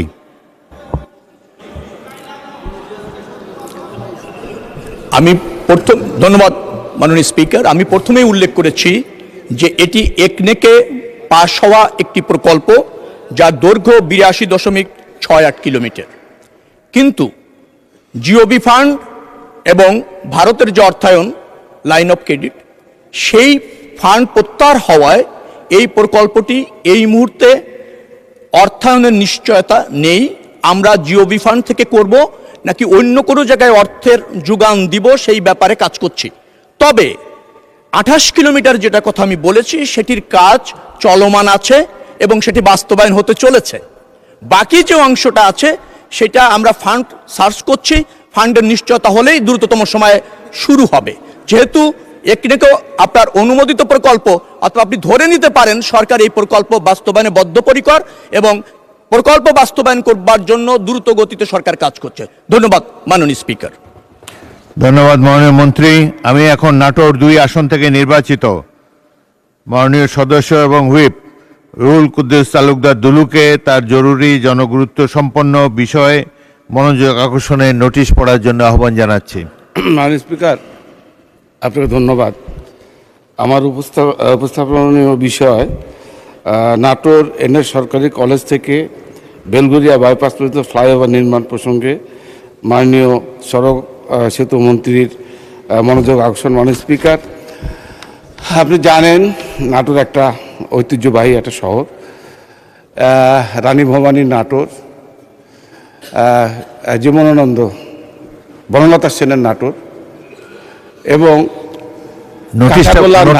মাননীয় স্পিকার, আমি যেটা বলছিলাম যে নাটোরে আপনার জানার কথা, আমাদের মরহুম শহীদ প্রেসিডেন্ট জিয়াউর রহমান স্যার নাটোরে 13 বার উনি গিয়েছিলেন। আমাদের নেত্রী বেগম খালেদা জিয়াও নাটোরে বহুবার গিয়েছেন। তাই ঐতিহ্যবাহী শহরে উনি শহীদ প্রেসিডেন্ট জিয়াউর রহমান সাহেব ক্যাবিনেট মিটিং করেছেন, Begum Khaleda Xiao cabinet meeting করেছেন। আমি আশা করি আমাদের বর্তমান প্রধানমন্ত্রী তারেক রহমান সাহেব অতি শীঘ্র ক্যাবিনেট মিটিংয়ের মাধ্যমে বাংলাদেশের এই গুরুত্বপূর্ণ শহর, বিশেষ করে নাটোর শহর, নাটোর শহরের মধ্যে অনেক গুরুত্বপূর্ণ স্থাপনা, অনেক সুনামধন্য শিক্ষা প্রতিষ্ঠান অফিস রয়েছে। মাননীয় স্পিকার, সরকারি আধা সরকারি অফিস শিক্ষা প্রতিষ্ঠান আছে। নাটোর শহর রাজশাহী বিভাগের প্রবেশ মুখ ধরা যায়। নাটোর শহরের মধ্যে দিয়ে রাজধানী ঢাকা সহ উত্তরবঙ্গের সমস্ত ট্রেন প্রতিনিয়ত চলাচল করে। ট্রেনের ক্রসিংয়ের সময় গাড়ির যানজট সৃষ্টি হয়। মাননীয় স্পিকার, নাটোর শহর অবস্থিত সরকারি বেসরকারি অফিসে কর্মরত কর্মকর্তা কর্মচারী, স্কুল কলেজের ছাত্রছাত্রী সহ বিভিন্ন পেশাজীবীর মানুষ নিয়মিত চলাচল করে। শহরের মধ্যে গাড়ি চলাচলের রাস্তা বারবার ট্রেন ক্রসিংয়ের কারণে এখানে প্রতিদিন 34টা ট্রেন যায়, 34টা বার এই রেলগেট বন্ধ হয়। মাননীয় স্পিকার, এই সিগন্যালের কারণে ব্যাপক যানজট সৃষ্টি হয়। অনেক সময় অসুস্থ রুগীকে মৃত্যুবরণ করতে হয়। মাননীয় স্পিকার, বিগত সরকারের সময় সরকারি সম্পদ বিভিন্ন উন্নয়নের নামে নিজেদের পকেট ভরেছে, জনগণের কথা চিন্তা করেনি। বর্তমান সরকার জনগণের সরকার, যার ফলে ক্ষমতা আসার পর উন্নয়নের লক্ষ্যে বিভিন্ন কার্যকর পদক্ষেপ গ্রহণ করেছেন। তারই অংশ হিসাবে নাটোর শহর জেলাবাসীর প্রাণের দাবি, নাটোর শহরকে যানজট মুক্ত করে জনগণের দুর্ভোগ লাঘবের জন্য নাটোর শহরে এনএস সরকারি কলেজ থেকে বেলঘুরিয়া বাইপাস পর্যন্ত ফ্লাইওভার এবং নাটোর রেলগেটের নিচে একটা আন্ডারপাস বিষয়টা অত্যন্ত জনগুরুত্বপূর্ণ সম্পূর্ণ বিধায় এই বিষয়ে প্রয়োজনীয় পদক্ষেপ গ্রহণ করার জন্য মাননীয় মন্ত্রীর দৃষ্টি আকর্ষণ করেছে মাননীয় স্পিকার। ধন্যবাদ মাননীয় হুইপ। মাননীয় সড়ক পরিবহন ও সেতু মন্ত্রী জনাব শেখ রবিউল আলমকে এ বিষয়ে একটি সংক্ষিপ্ত বিবৃতি প্রদানের জন্য আহ্বান জানাচ্ছে। মাননীয় স্পিকার, আপনাকে ধন্যবাদ। নাটোর শহরের বিদ্যমান রেল ক্রসিং সমূহে ঘন ঘন ট্রেন চলাচলের কারণে সড়কে যানজট সৃষ্টি হচ্ছে, জনদুর্ভোগ বৃদ্ধি পাচ্ছে। এই সমস্যা সমাধানের লক্ষ্যে প্রাথমিকভাবে উক্ত রেল ক্রসিং এলাকায় একটি রেলওয়ে ওভারপাস নির্মাণের পরিকল্পনা গ্রহণ করা হয়েছে।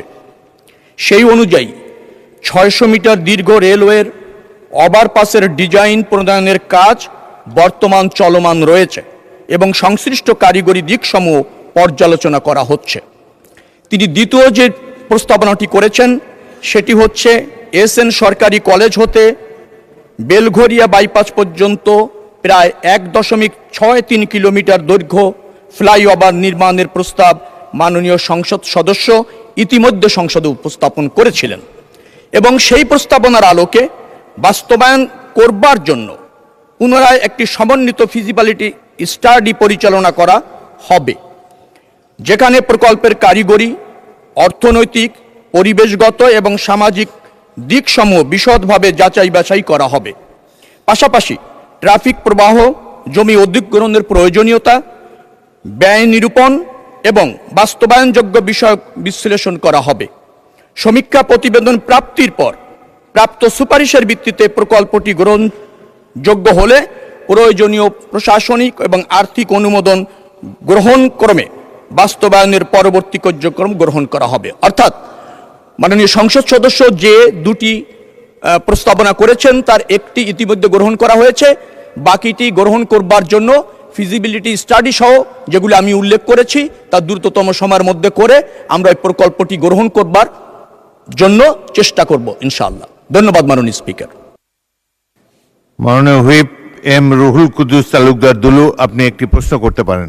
মাননীয় স্পিকার, আমি আপনার মাধ্যমে মাননীয় সড়ক জনপদ মন্ত্রীকে আমি সেতুমন্ত্রীকে ধন্যবাদ জানাচ্ছি নাটোরের জনগণের পক্ষ থেকে, কারণ নাটোরের জনগণ আমার এই বক্তব্য আপনার মাধ্যমে তারা জানতে পারছে। আমি যেটা তার কাছে প্রশ্ন সেটা হচ্ছে যে রাস্তা যে দুটা দাবি আমার, একটা হচ্ছে আন্ডারপাস আর একটা হচ্ছে ফ্লাইওভার। এই একটা বললেন উনি কাজ চলছে আর একটা যাচাই বাছাই চলছে। তা আমি আশা করছি মাননীয় স্পিকার উনি কবে নাগাদ নাটোরে যাবেন, আমি আশা করছি উনি নাটোরে গিয়ে এই দুটি কাজের উদ্বোধন কবে নাগাদ করবেন আমি আপনার মাধ্যমে জানতে চাই মাননীয় স্পিকার। আপনাকে ধন্যবাদ। মাননীয় মন্ত্রী, আপনি কবে নাগাদ কাঁচাগোল্লা খাওয়ার জন্য নাটোরে যাবেন? ধন্যবাদ মাননীয় স্পিকার। যেহেতু প্রকল্পটির একটা জাতীয় গুরুত্ব রয়েছে, নিশ্চয়ই দ্রুততম সময়ের মধ্যে আমি নাটোরে যাব এবং এই প্রকল্পটা বাস্তবায়ন করবার জন্য সর্বাত্মক চেষ্টা আমার থাকবে। একটি কথা আমি মাননীয় স্পিকার আপনার অনুমতি সাপেক্ষে বলতে চাই। বিগত ফ্যাসিবাদী সরকারের আমলে বাংলাদেশের অবকাঠামো ঘাটে অনেক ব্যয় দেখানো হয়েছে, বাট বাস্তবায়ন হয়নি। আমাদের জাতীয় মহাসড়ক বলেন, আঞ্চলিক মহাসড়ক বলেন এবং জেলা মহাসড়ক বলেন, তার অবস্থা জরাজীর্ণ, এটা সত্য। মেম্বার অফ পার্লামেন্ট যারা আছেন তারা যখন এলাকায় যান এই জনদুর্ভোগ লাঘবের জন্য অথবা যাতায়াত ব্যবস্থা একেবারে একটু উন্নত করবার জন্য তারা নিশ্চয়ই বিভিন্ন দাবির সম্মুখীন হন। ইতিমধ্যে গত 2 মাসে আমি যে ডিও লিটার পেয়েছি তাতে প্রায় 3 লাখ কোটি টাকার প্রয়োজন হবে এইসব রাস্তা মেরামত এবং সংস্কার করবার জন্য। কিন্তু আপনি নিশ্চয়ই রাষ্ট্রের আর্থিক সক্ষমতা জানেন। আমার জানা মতে 35 থেকে 40 হাজার কোটি টাকার মতো এই মন্ত্রণালয়ে বরাদ্দ পাওয়ার সম্ভাবনা রয়েছে বিগত দিনের হিসাবে, যার ফলে অগ্রাধিকার ভিত্তিতে যে সমস্ত প্রকল্প একান্তই দরকার সেইগুলিকে চিহ্নিত করে মাননীয় মেম্বার অফ পার্লামেন্ট এখানে সব দলের যারা আছেন তাদের মতামতের ভিত্তিতে সরকার নিশ্চয়ই আগামী দিনের বাজেটে এই প্রকল্পগুলি আনবেন। নিজস্ব অর্থায়ন অথবা বৈদেশিক অর্থায়নের সমন্বয় করে আমরা এই উন্নয়ন কর্মকাণ্ডগুলি পরিচালিত করব এবং সবার কাছে দায়বদ্ধ থেকে এবং সবার প্রয়োজনগুলিকে আমরা অ্যাকোমোডেট করার চেষ্টা করব। ধন্যবাদ মাননীয় স্পিকার। ধন্যবাদ মাননীয় মন্ত্রী। পয়েন্ট অফ অর্ডার কোন ভিত্তিতে? 71 বিধিতে পয়েন্ট অফ অর্ডার না, পয়েন্ট অফ অর্ডার 301 বিধিতে। যাক, বলুন, আপনি বলুন। ধন্যবাদ মাননীয় স্পিকার আপনাকে। আমাদের মাননীয় হুইপ যে কথাটি বলেছেন, আমারও একই কথা। আমার বগুড়া জেলা, যেটা মাননীয় প্রধানমন্ত্রীর জেলা, এই জেলাটি মাঝখান দিয়ে একটি রেল লাইন চলে গিয়েছে। এটা বগুড়া শহরকে দুইটি ভাগে বিভক্ত করেছেন। মাননীয় সদস্য, আপনি নোটিশ দেন মাননীয় মূর্তি বরাবর 71 বিধিতে বা অন্যান্য কোনো নোটিশ দেন, আমরা বিবেচনা করব। এখন আমি সংসদীয় দিনের কার্যসূচিতে চলে যাচ্ছি। মাননীয় সদস্যবৃন্দ, দিনের কর্মসূচি অনুযায়ী এখন উত্থাপনীয় কাগজপত্র। আমি মাননীয় বিদ্যুৎ, জ্বালানি ও খনিজ সম্পদ মন্ত্রী জনাব ইকবাল হাসান মাহমুদকে বাংলাদেশ এনার্জি রেগুলেটরি কমিশন আইন 2003-এর 20(2) ধারার বিধান মোতাবেক বাংলাদেশ এনার্জি রেগুলেটরি কমিশনের 2024-2025 অর্থ বছরের বার্ষিক হিসাব বিবরণী ও আর্থিক বিবরণী উপস্থাপনের জন্য আহ্বান জানাচ্ছি। মাননীয় স্পিকার, আপনাকে ধন্যবাদ। আমি ইকবাল হাসান মাহমুদ, এমপি, মন্ত্রী, বিদ্যুৎ, জ্বালানি, খনিজ সম্পদ মন্ত্রণালয়, এনার্জি রেগুলেটরি কমিশন BRCর সংক্রান্ত সংসদীয় কার্যের দায়িত্বপ্রাপ্ত মন্ত্রী হিসাবে বাংলাদেশ এনার্জি রেগুলেটরি কমিশন আইন 2003 এর ধারা 20(2) অনুসারে বাংলাদেশ এনার্জি রেগুলেটরি কমিশনের 24-25 অর্থ বছরের বার্ষিক হিসাব বিবরণী ও আর্থিক বিবরণী এই মহান সংসদে উপস্থাপন করলাম। মাননীয় সদস্যবৃন্দ, 2024-2025 অর্থ বছরের বার্ষিক হিসাব বিবরণী ও আর্থিক বিবরণী সংসদে উপস্থাপিত হলো। আমি এখন মাননীয় বিদ্যুৎ, জ্বালানি ও খনিজ সম্পদ মন্ত্রী ইকবাল হাসান মাহমুদকে বাংলাদেশ এনার্জি রেগুলেটরি কমিশন আইন 2003 এর 21 ধারার বিধান মোতাবেক বাংলাদেশ এনার্জি রেগুলেটরি কমিশনের 2024-2025 অর্থ বছরের বার্ষিক প্রতিবেদন উপস্থাপনের জন্য আহ্বান জানাচ্ছি। মাননীয় স্পিকার, আপনাকে ধন্যবাদ। আমি ইকবাল হাসান মাহমুদ, এমপি, মন্ত্রী, বিদ্যুৎ, জ্বালানি ও খনিজ সম্পদ মন্ত্রণালয়, বাংলাদেশ রেগুলেটরি কমিশন BRC সংক্রান্ত সংসদীয় কার্যের দায়িত্বপ্রাপ্ত মন্ত্রী হিসাবে বাংলাদেশের এনার্জি রেগুলেটরি কমিশন আইন 2003 এর ধারা 21 অনুসারে কমিশনের 24-25 বার্ষিক প্রতিবেদন এই সংসদে উপস্থাপন করলাম। ধন্যবাদ মাননীয় স্পিকার। মাননীয় সদস্যবৃন্দ, প্রতিবেদনটি সংসদে উপস্থাপিত হলো।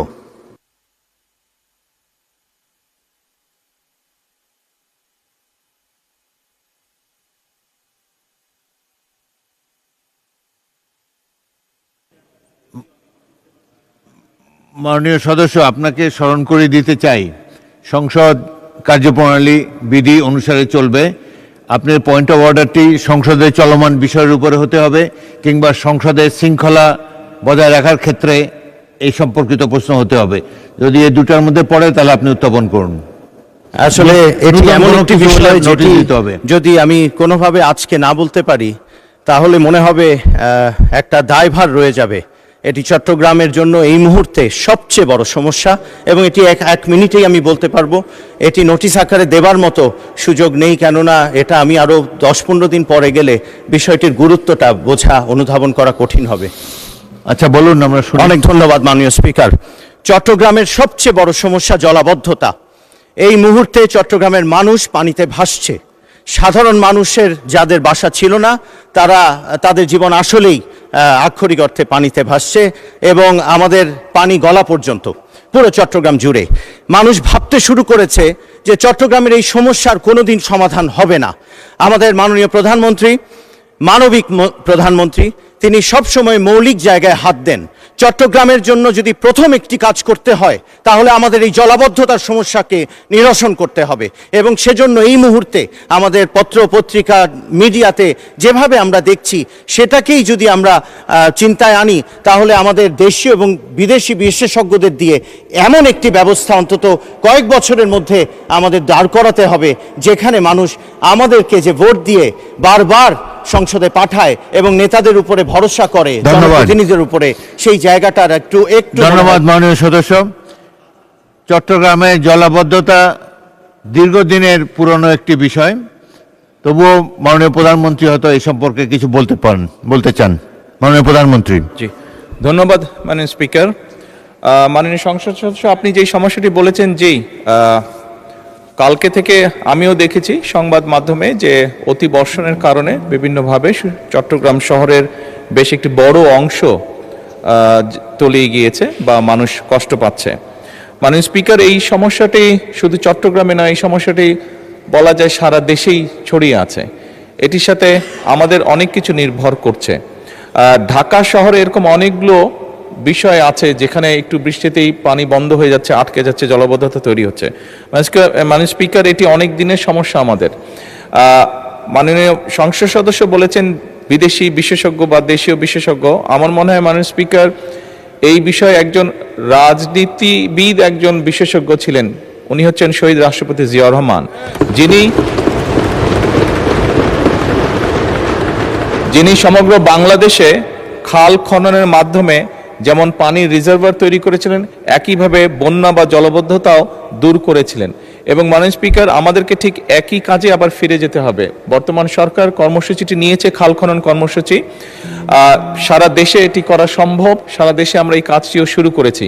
শহর অঞ্চলগুলোতে যেটি সমস্যা হচ্ছে মাননীয় স্পিকার, বিভিন্ন যেই লেকগুলো আছে শহরের ভিতরে বা যেই ড্রেনগুলো, বড় নালাগুলো আছে, খালগুলো আছে, এইগুলো আমরা বিভিন্ন জিনিস ব্যবহার করি, যেমন প্লাস্টিক বোতল, পলিথিন ছাড়াও বিভিন্ন জিনিস যেগুলো ব্যবহার করে আমরা যারা বসবাস করছি, তারা অসচেতনভাবে এইগুলো দিয়ে আমরা এই খাল বিলগুলোকে বন্ধ করে দিচ্ছি।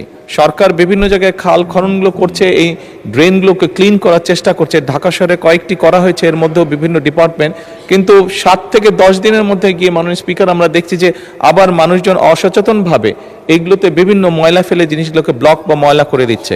এখানে ঢাকা 12 সাইফুল ইসলাম সাহেব আছে, সাইফুল আলম মাননীয় সংসদ সদস্য আছেন, ওনার এলাকাও এই সমস্যাটি আছে। কয়েকদিন আগে উনি আলাপ করছিলেন আমার সাথে এই বিষয়টি। আমি অন্যান্য এলাকাও যারা সংসদ সদস্য আছেন তাদের সাথে আলাপ করেছি। এটি একটি বিরাট সমস্যা মাননীয় স্পিকার। আমি মনে করি সরকার যে উদ্যোগ নেবে, অবশ্যই নিচ্ছে, আরও নেবে।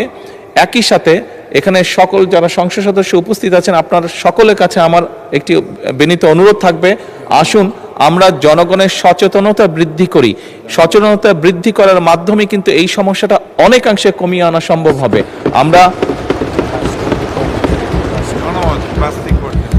আমরা জনমত তৈরি করার মাধ্যমেই, সচেতনতা তৈরি করার মাধ্যমে অনেকাংশে এই সমস্যাটার সমাধান করতে পারবো। প্লাস্টিক বোতল বা পলিথিন বা আরও এই ধরনের যেগুলো আসে দ্রব্য আছে, যেগুলো দিয়ে ড্রেন বা নালাগুলো বা খালগুলো ব্লক হয়ে যায়, এগুলা কিভাবে আমরা ব্যবহার কমাতে পারি অথবা ব্যবহার করার পরে এগুলোকে প্রপারলি কিভাবে ডিসপোজ করতে পারি, এই বিষয়ে জনসচেতনতা বৃদ্ধি করতে হবে। এটি সরকারের পক্ষ থেকে উদ্যোগ নেওয়া হচ্ছে মাননীয় স্পিকার, কিন্তু আমরা সংসদ সদস্য যারা, আমি মনে করি আমাদের একটি নৈতিক দায়িত্ব আছে এই বিষয়ে জনগণকে সচেতন করার। একই সাথে আমি মাননীয় সংসদ সদস্যকে বলতে চাই যে এরই মধ্যে চট্টগ্রাম সিটি কর্পোরেশনের যে প্রশাসক আছে, ওনার সাথে আমার কথা হয়েছে, উনি এর মধ্যেই চেষ্টা করছেন, কিন্তু এখন তো এটা অনেক বড় একটা ওয়াটার লগ হয়ে গিয়েছে, স্বাভাবিকভাবে একটু সময় লাগবে। এই কষ্টের জন্য আমি আমার অবস্থান থেকে চট্টগ্রাম শহরে বসবাসকারী সকল নাগরিকের কাছে আন্তরিকভাবে দুঃখ প্রকাশ করছি। আমরা চেষ্টা করছি যত দ্রুত সম্ভব এই সমস্যাটা থেকে মানুষকে বের করে নিয়ে আসা যায়। মাননীয় স্পিকার, ধন্যবাদ। ধন্যবাদ মাননীয় প্রধানমন্ত্রী। মাননীয় সদস্যবৃন্দ, দিনের কর্মসূচি অনুযায়ী এখন মহামান্য রাষ্ট্রপতির ভাষণ সম্পর্কে আনীত ধন্যবাদ প্রস্তাবের উপর আলোচনা। প্রথমেই আলোচনা করার জন্য আহ্বান জানাচ্ছি শেখ রবিউল আলম। মাননীয় মন্ত্রী, আপনার সময় 10 মিনিট।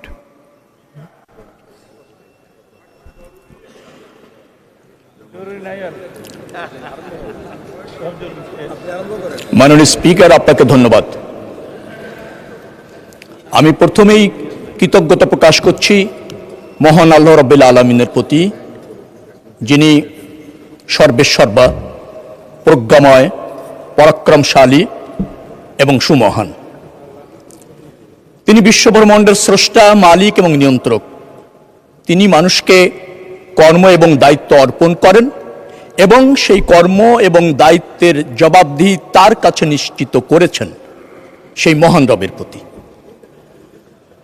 আমি স্মরণ করছি শহীদ রাষ্ট্রপতি জিয়াউর রহমানকে, যিনি স্বাধীনতার ঘোষণা দিয়েছিলেন এবং সশস্ত্র সংগ্রামে নেতৃত্ব দিয়ে এই বাংলাদেশকে স্বাধীন করেছিলেন, যিনি বহুদলীয় গণতন্ত্র প্রত্যাবর্তন করেছেন,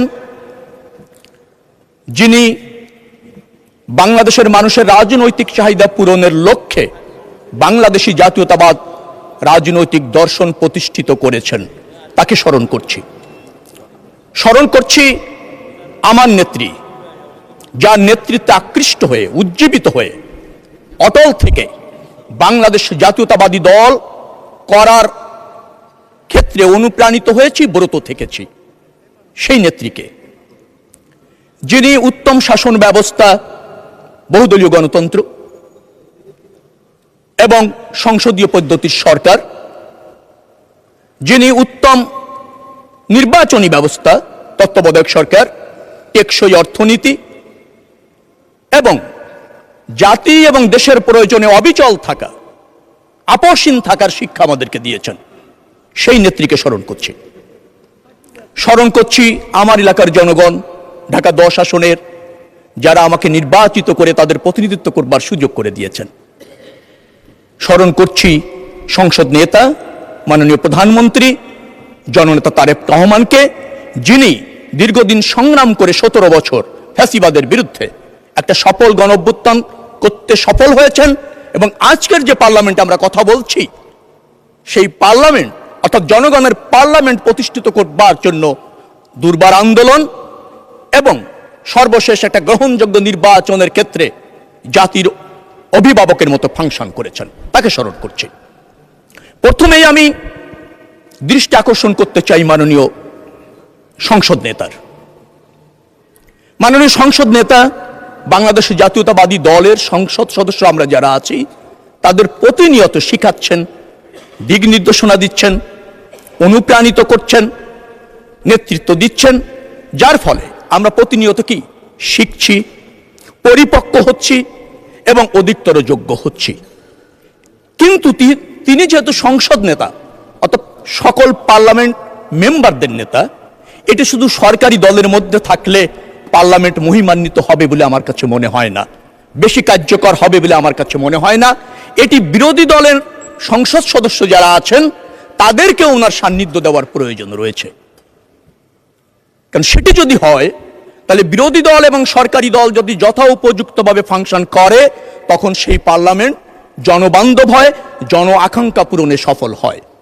আমরা দেখতে পাচ্ছি বিরোধী দলের সংসদ সদস্যরা কোন বিধিতে কি বলতে হয়, কি করতে হয়, অথবা কোন ইস্যুতে সোচ্চার হতে হয়, অথবা কোনটি জাতীয় স্বার্থ, কোনটি সামষ্টিক স্বার্থ, অথবা কোথায় বিরোধিতা করতে হয়, কতটুকু করতে হয়, সে ব্যাপারে যথাযথভাবে ফাংশন করতে কোনো সময় ব্যর্থ হচ্ছেন। মাননীয় বিরোধী দলীয় সংসদ সদস্য এখানে আছেন, আমি তাকে কারাগারে দেখেছি, অত্যন্ত বিনয়ী মানুষ, অল্পভাষী মানুষ, পরিমিতিবোধ সম্পন্ন মানুষ, কিন্তু তিনি তাদের মেম্বার অফ পার্লামেন্ট সদস্যদেরকে যথাযথভাবে ফাংশন করতে কোথাও যেন বিচ্যুতি হচ্ছে বলে আমার কাছে মনে হয়েছে। মাননীয় স্পিকার, আমার কাছে এও মনে হয়েছে তিনি হয়তো অসত্য প্রকাশ করতে পারেন, যার ফলে সংসদ নেতার দায়িত্ব রয়েছে পুরা সংসদের স্বার্থে বিরোধী দলীয় নেতাদেরকে একটা কর্মশালা বা বিরোধী দলীয় সংসদ সদস্য যারা আছেন তাদেরকে আরেকটু শানিত করা, আরেকটু পরিপক্ক করা, কারণ তিনি তো সংসদের নেতা। অতএব মাননীয় প্রধানমন্ত্রী এই পদক্ষেপ যদি নেন, জাতির বৃহত্তর সাথে সেটা কাজ করবে বলে আমি মনে করি। মাননীয় স্পিকার, আপনি এই জাতির গর্বিত সন্তানদের একজন, আপনি মুক্তিযোদ্ধা, এ দেশকে স্বাধীন আপনি করেছেন।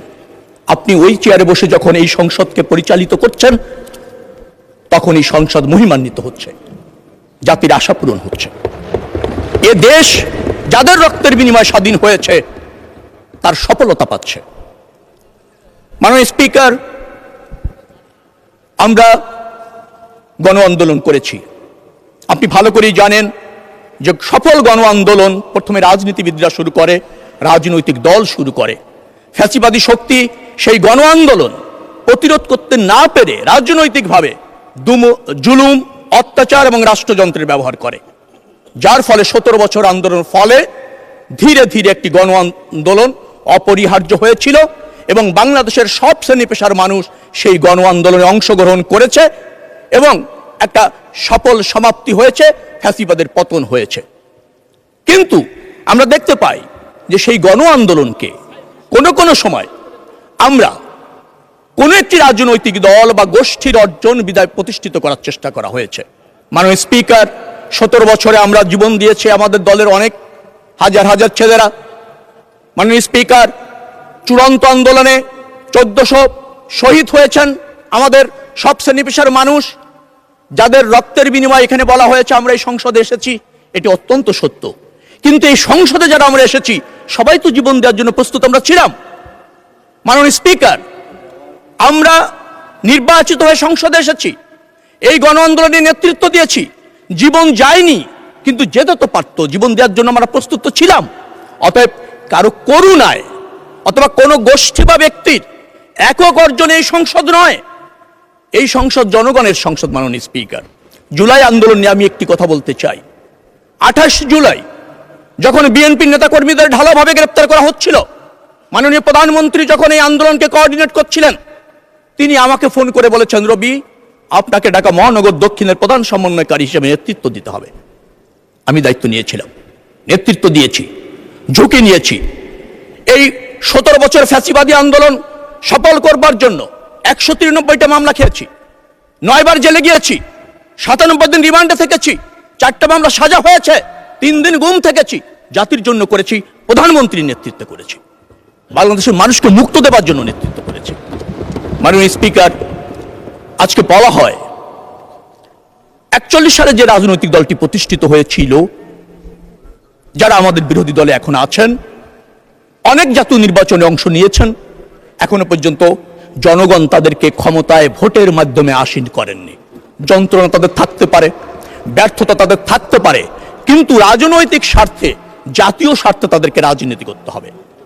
47 থেকে জাতীয় নির্বাচনের আগ পর্যন্ত বিরোধী দলের পক্ষ থেকে তাদের কর্মের জন্য ক্ষমাও চাওয়া হয়েছে, ভুল ভ্রান্তি মাপ চাওয়া হয়েছে। মাননীয় স্পিকার, 47 থেকে 85 বছর রাজনীতি করে নির্বাচনের আগে যাদের ক্ষমা চাইতে হয় কৃতকর্মের জন্য, সেটি কি রাজনীতি? সেটাকে কি রাজনৈতিক দল বলা যায়?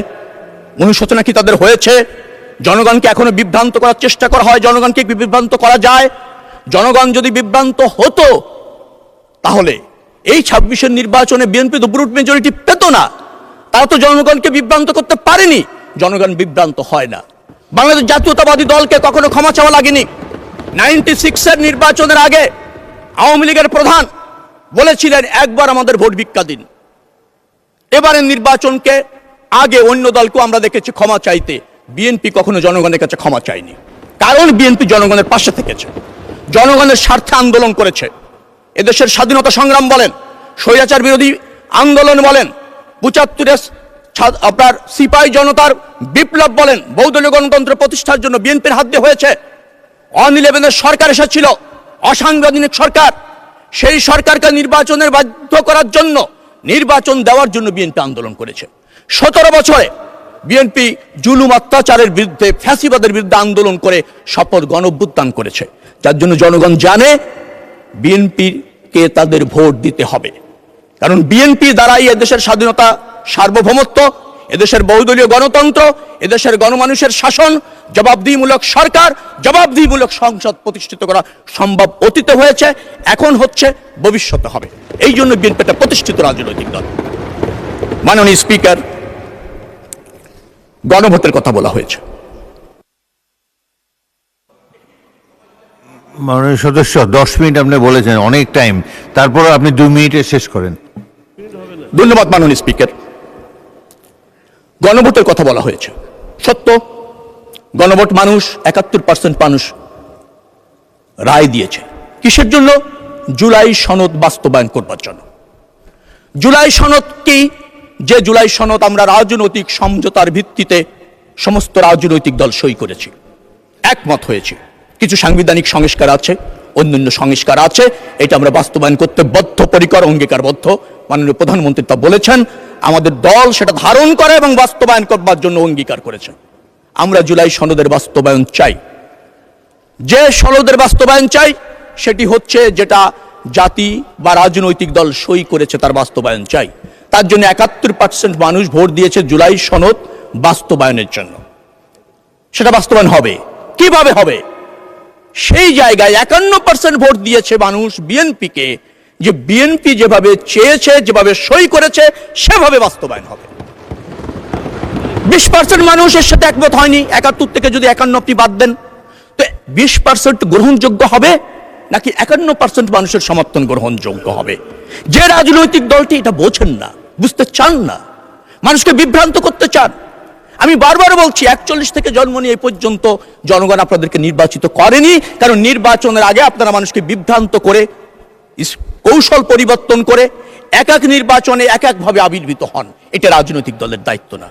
রাজনীতি শিখুন, রাজনীতি করুন, রাজনৈতিক প্রতিযোগিতা করুন, তাহলে দেশ অগ্রগতি হবে, গণতন্ত্র প্রতিষ্ঠিত হবে এবং আপনারা আমরা সবাই মিলে একটা রাজনৈতিক সৌহার্দ্যপূর্ণ পরিবেশ প্রতিষ্ঠিত করতে পারবো। সময় কম। মাননীয় স্পিকার, আপনাকে অসংখ্য ধন্যবাদ। মাননীয় প্রধানমন্ত্রীর নেতৃত্বে এদেশ এগিয়ে যাচ্ছে, এগিয়ে যাবে এবং এদেশের মানুষ তার উপর আস্থা রেখেছে, দলের উপর আস্থা রাখেছে। বিএনপি যে কোনো মূল্যে সেই আস্থা রাখবে ইনশাআল্লাহ। মাননীয় সদস্যবৃন্দ, আমাকে হুইপবৃন্দ জানিয়েছেন যে তারা ক্যালকুলেটরে হিসাব করে সময় নির্ধারণ করে দিয়েছেন, সময় বাড়ানো যাবে না। সুতরাং যেই সময় আমি এখান থেকে অ্যানাউন্স করব তার মধ্যে আপনাদের বক্তব্য শেষ করবেন, ঘড়ির দিকে লক্ষ্য রাখবেন। পরবর্তী বক্তা মোহাম্মদ আবুল খায়ের ভূঁইয়া, লক্ষ্মীপুর 2, আপনার সময় 5 মিনিট। প্রতিমন্ত্রী শামা আবদ কিছু বলতে চান? হ্যাঁ, মাইক দেন, প্রতিমন্ত্রীকে মাইক দেন। মাননীয় স্পিকার, ধন্যবাদ আপনাকে। আমি জাস্ট একটা কথা বলতে চাচ্ছি চলমান বিষয় নিয়েই। গতকালকে এই মহান সংসদে মুক্তিযুদ্ধ নিয়ে অনেক কথা হয়েছে। তারপরে আমার মনে হয়েছে যে যেহেতু এই সংসদে আমরা যারা আছি তারা মুক্তিযুদ্ধের চেতনা বিক্রি করি না, ধারণ করি, সেই কারণে আমার মনে হয় এখানে যারা বীর মুক্তিযোদ্ধারা আছেন এবং আমাদের, আপনিও বলেছেন আমাদের বিরোধী দলে যারা বসে আছেন তাদের মধ্যেও কিছু কিছু মুক্তিযোদ্ধারা আছেন, আপনারা তাদের নামের আগে, আমাদের সবার নাম যখন বলা হয়, মুক্তিযোদ্ধাদের নাম, তাদের নামের আগে যদি বীর মুক্তিযোদ্ধাটা বলা হয় এবং তারপরে নামটা বলা হয়, তাহলে মনে হয় যারা ইয়াং জেনারেশন আছে, নতুন প্রজন্ম, তারাও জানতে পারে এবং মুক্তিযোদ্ধাদেরকেও একটা সম্মান দেওয়া হয়। সংসদের ভেতরে যদি আমরা এটা চালু করি, সংসদের বাইরেও এটা আমরা বলতে পারবো, করতে পারবো। ধন্যবাদ। মাননীয় প্রতিমন্ত্রী ইতিমধ্যে মুক্তিযোদ্ধার সংজ্ঞায় কিছু পরিবর্তন এনেছে, যেটি এই সংসদও অনুমোদন দিয়েছে। সেটি হলো, মুক্তিযোদ্ধা তিনি যিনি অস্ত্র হাতে যুদ্ধ করেছেন, বাকিরা সবাই মুক্তিযুদ্ধ সহায়ক। এই সংজ্ঞা পরিবর্তিত হয়ে গিয়েছে। এখানে কজন অস্ত্র হাতে যুদ্ধ করেছে আমার জানা নাই, তবে সাধারণত সংসদে আসন ভিত্তিক পরিচয় দিয়েই আমরা আলাপ করে থাকি। মুক্তিযোদ্ধা পরিচয় এখানে উজ্জ্বল থাকে। তবুও যদি শিওর হয়ে কারো সম্পর্কে যিনি অস্ত্র হাতে যুদ্ধ করেছেন, প্রকৃত মুক্তিযোদ্ধার সংজ্ঞার মধ্যে পড়েন, তাহলে সেভাবে তাকে উল্লেখ করার চেষ্টা করা হবে।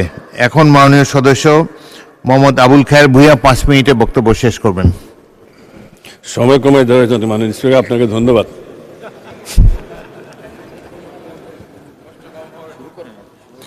সময় তো আমি দিই না, মাননীয় সদস্য বলুন।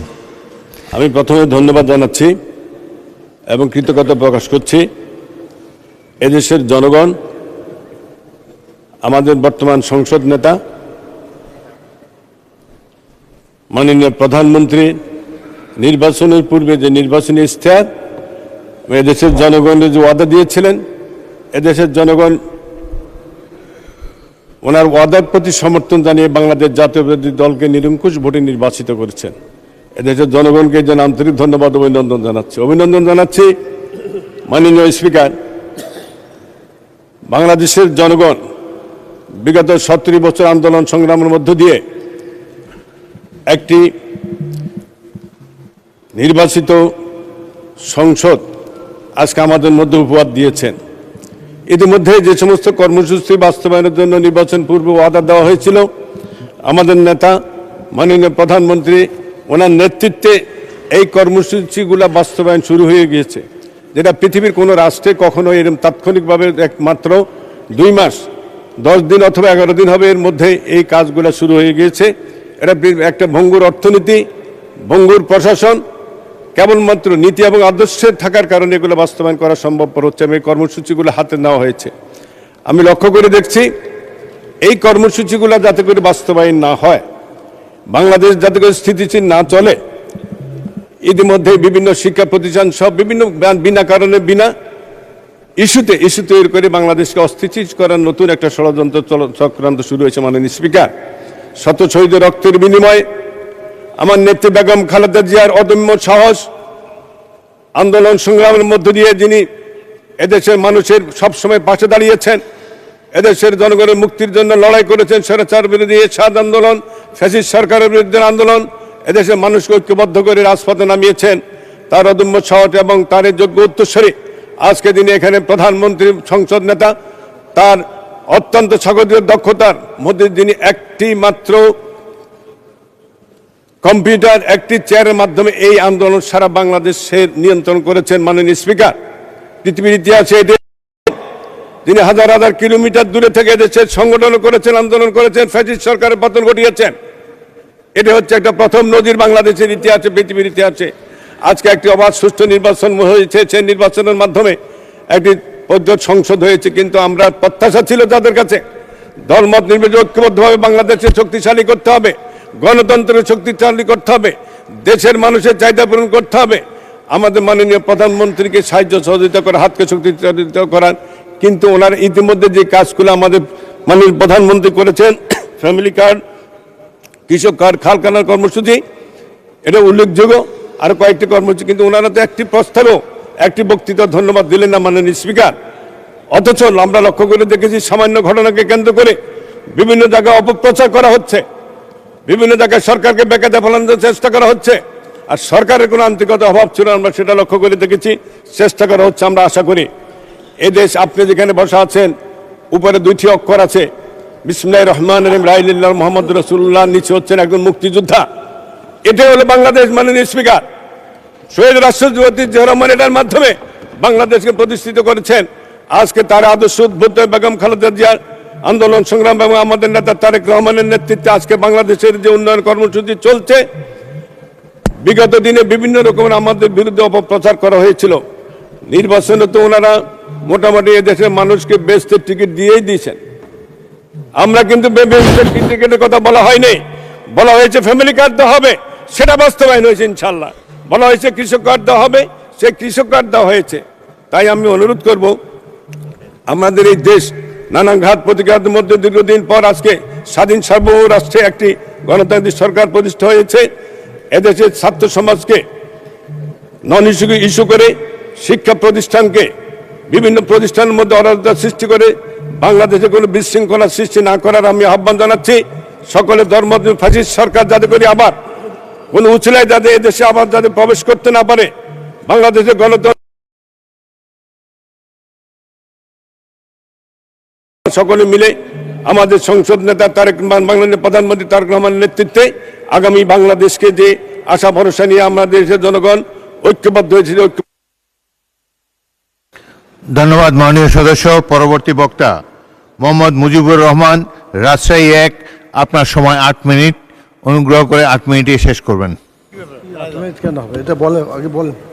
মাননীয় স্পিকার, একটু আমাকে বলার সুযোগ দিলে এটা বলতে পারি আর কি, আপনাকে সহযোগিতা করার জন্য। বলেন। বিরোধী দলের যে সময়, সেই সময় অনুযায়ী তো আমরা আমাদের পক্ষ থেকে চিফ হুইপের কাছে আমরা টাইম বন্টন করে দিয়েছি, ওনার মতো করে বন্টন করলে তো হবে না। মাননীয় চিফ হুইপ, আমরা যে বুঝেছি। মাননীয় চিফ হুইপ বলেন। মাননীয় স্পিকার, সকলেরই বিষয়টা অনুধাবন করতে হবে। আমি আপনার মাধ্যমে, আমি ওনার সাথে কথা বলেছি একটু আগেও, বিষয়টা হলো যে আমাদের হাতে এখনও 12 থেকে 13 ঘন্টার সময় থেকে যাবে, আমরা আলোচনা করতে পারবো না। বিকজ আমরা 30 তারিখে যদি মাননীয় রাষ্ট্রপতি যদি সংসদ প্রভাব করেন, তাহলে আমাদের 12-13 ঘন্টা, প্রায় 14 ঘন্টার মতো সময় আমাদের হাতে থাকে। তো সেই হিসেবে ওনাদের বলেছি যে আমাদের মাননীয় মন্ত্রীবৃন্দ কেউ বক্তব্য রাখেন নাই, প্রতিমন্ত্রীবৃন্দ কেউ 2-1 বক্তব্য রাখছেন, অধিকাংশ রয়ে গেছেন। আমরা যেটা করব সেটা হলো আজকে দিনের মধ্যে আমরা মাননীয় সকল মন্ত্রীদের এবং আমাদের যত বক্তব্য আছে সব বক্তব্য শেষ করার চেষ্টা করব। তো সেই কারণে আমরা মাননীয় মন্ত্রীদেরই সর্বোচ্চ 8 মিনিট এবং থেকে 10 মিনিট মতো সময় দিতে পারি, আর দিতে পারি না, আজকে কোনো অবস্থাতেই পারি না। আর আমাদের খায়ের ভূঁইয়া আমাদের খুব ভালো বক্তা, আমরা সবসময় চাইছি সে বসে বক্তৃতা দেব, কিন্তু আগে দেয় নেই, এখন আর সময় নেই, সেই কারণে আমরা সময় পাই না।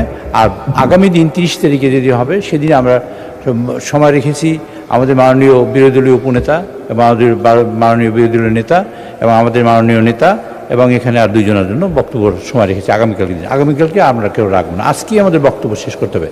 সময় আমাদের হাতে সব মিলিয়ে আছে 3 ঘন্টা। এখন থেকে যদি হয় তাহলে হবে 1 ঘন্টা, আর পরবর্তীতে যদি আমরা আসরের পরে বলি 3:30টায় যদি বসি, তা 3:30টায় বসে আমরা 9টা পর্যন্ত সংসদ চালালে আমরা সময় পাই 2.5 ঘন্টা সব মিলিয়ে।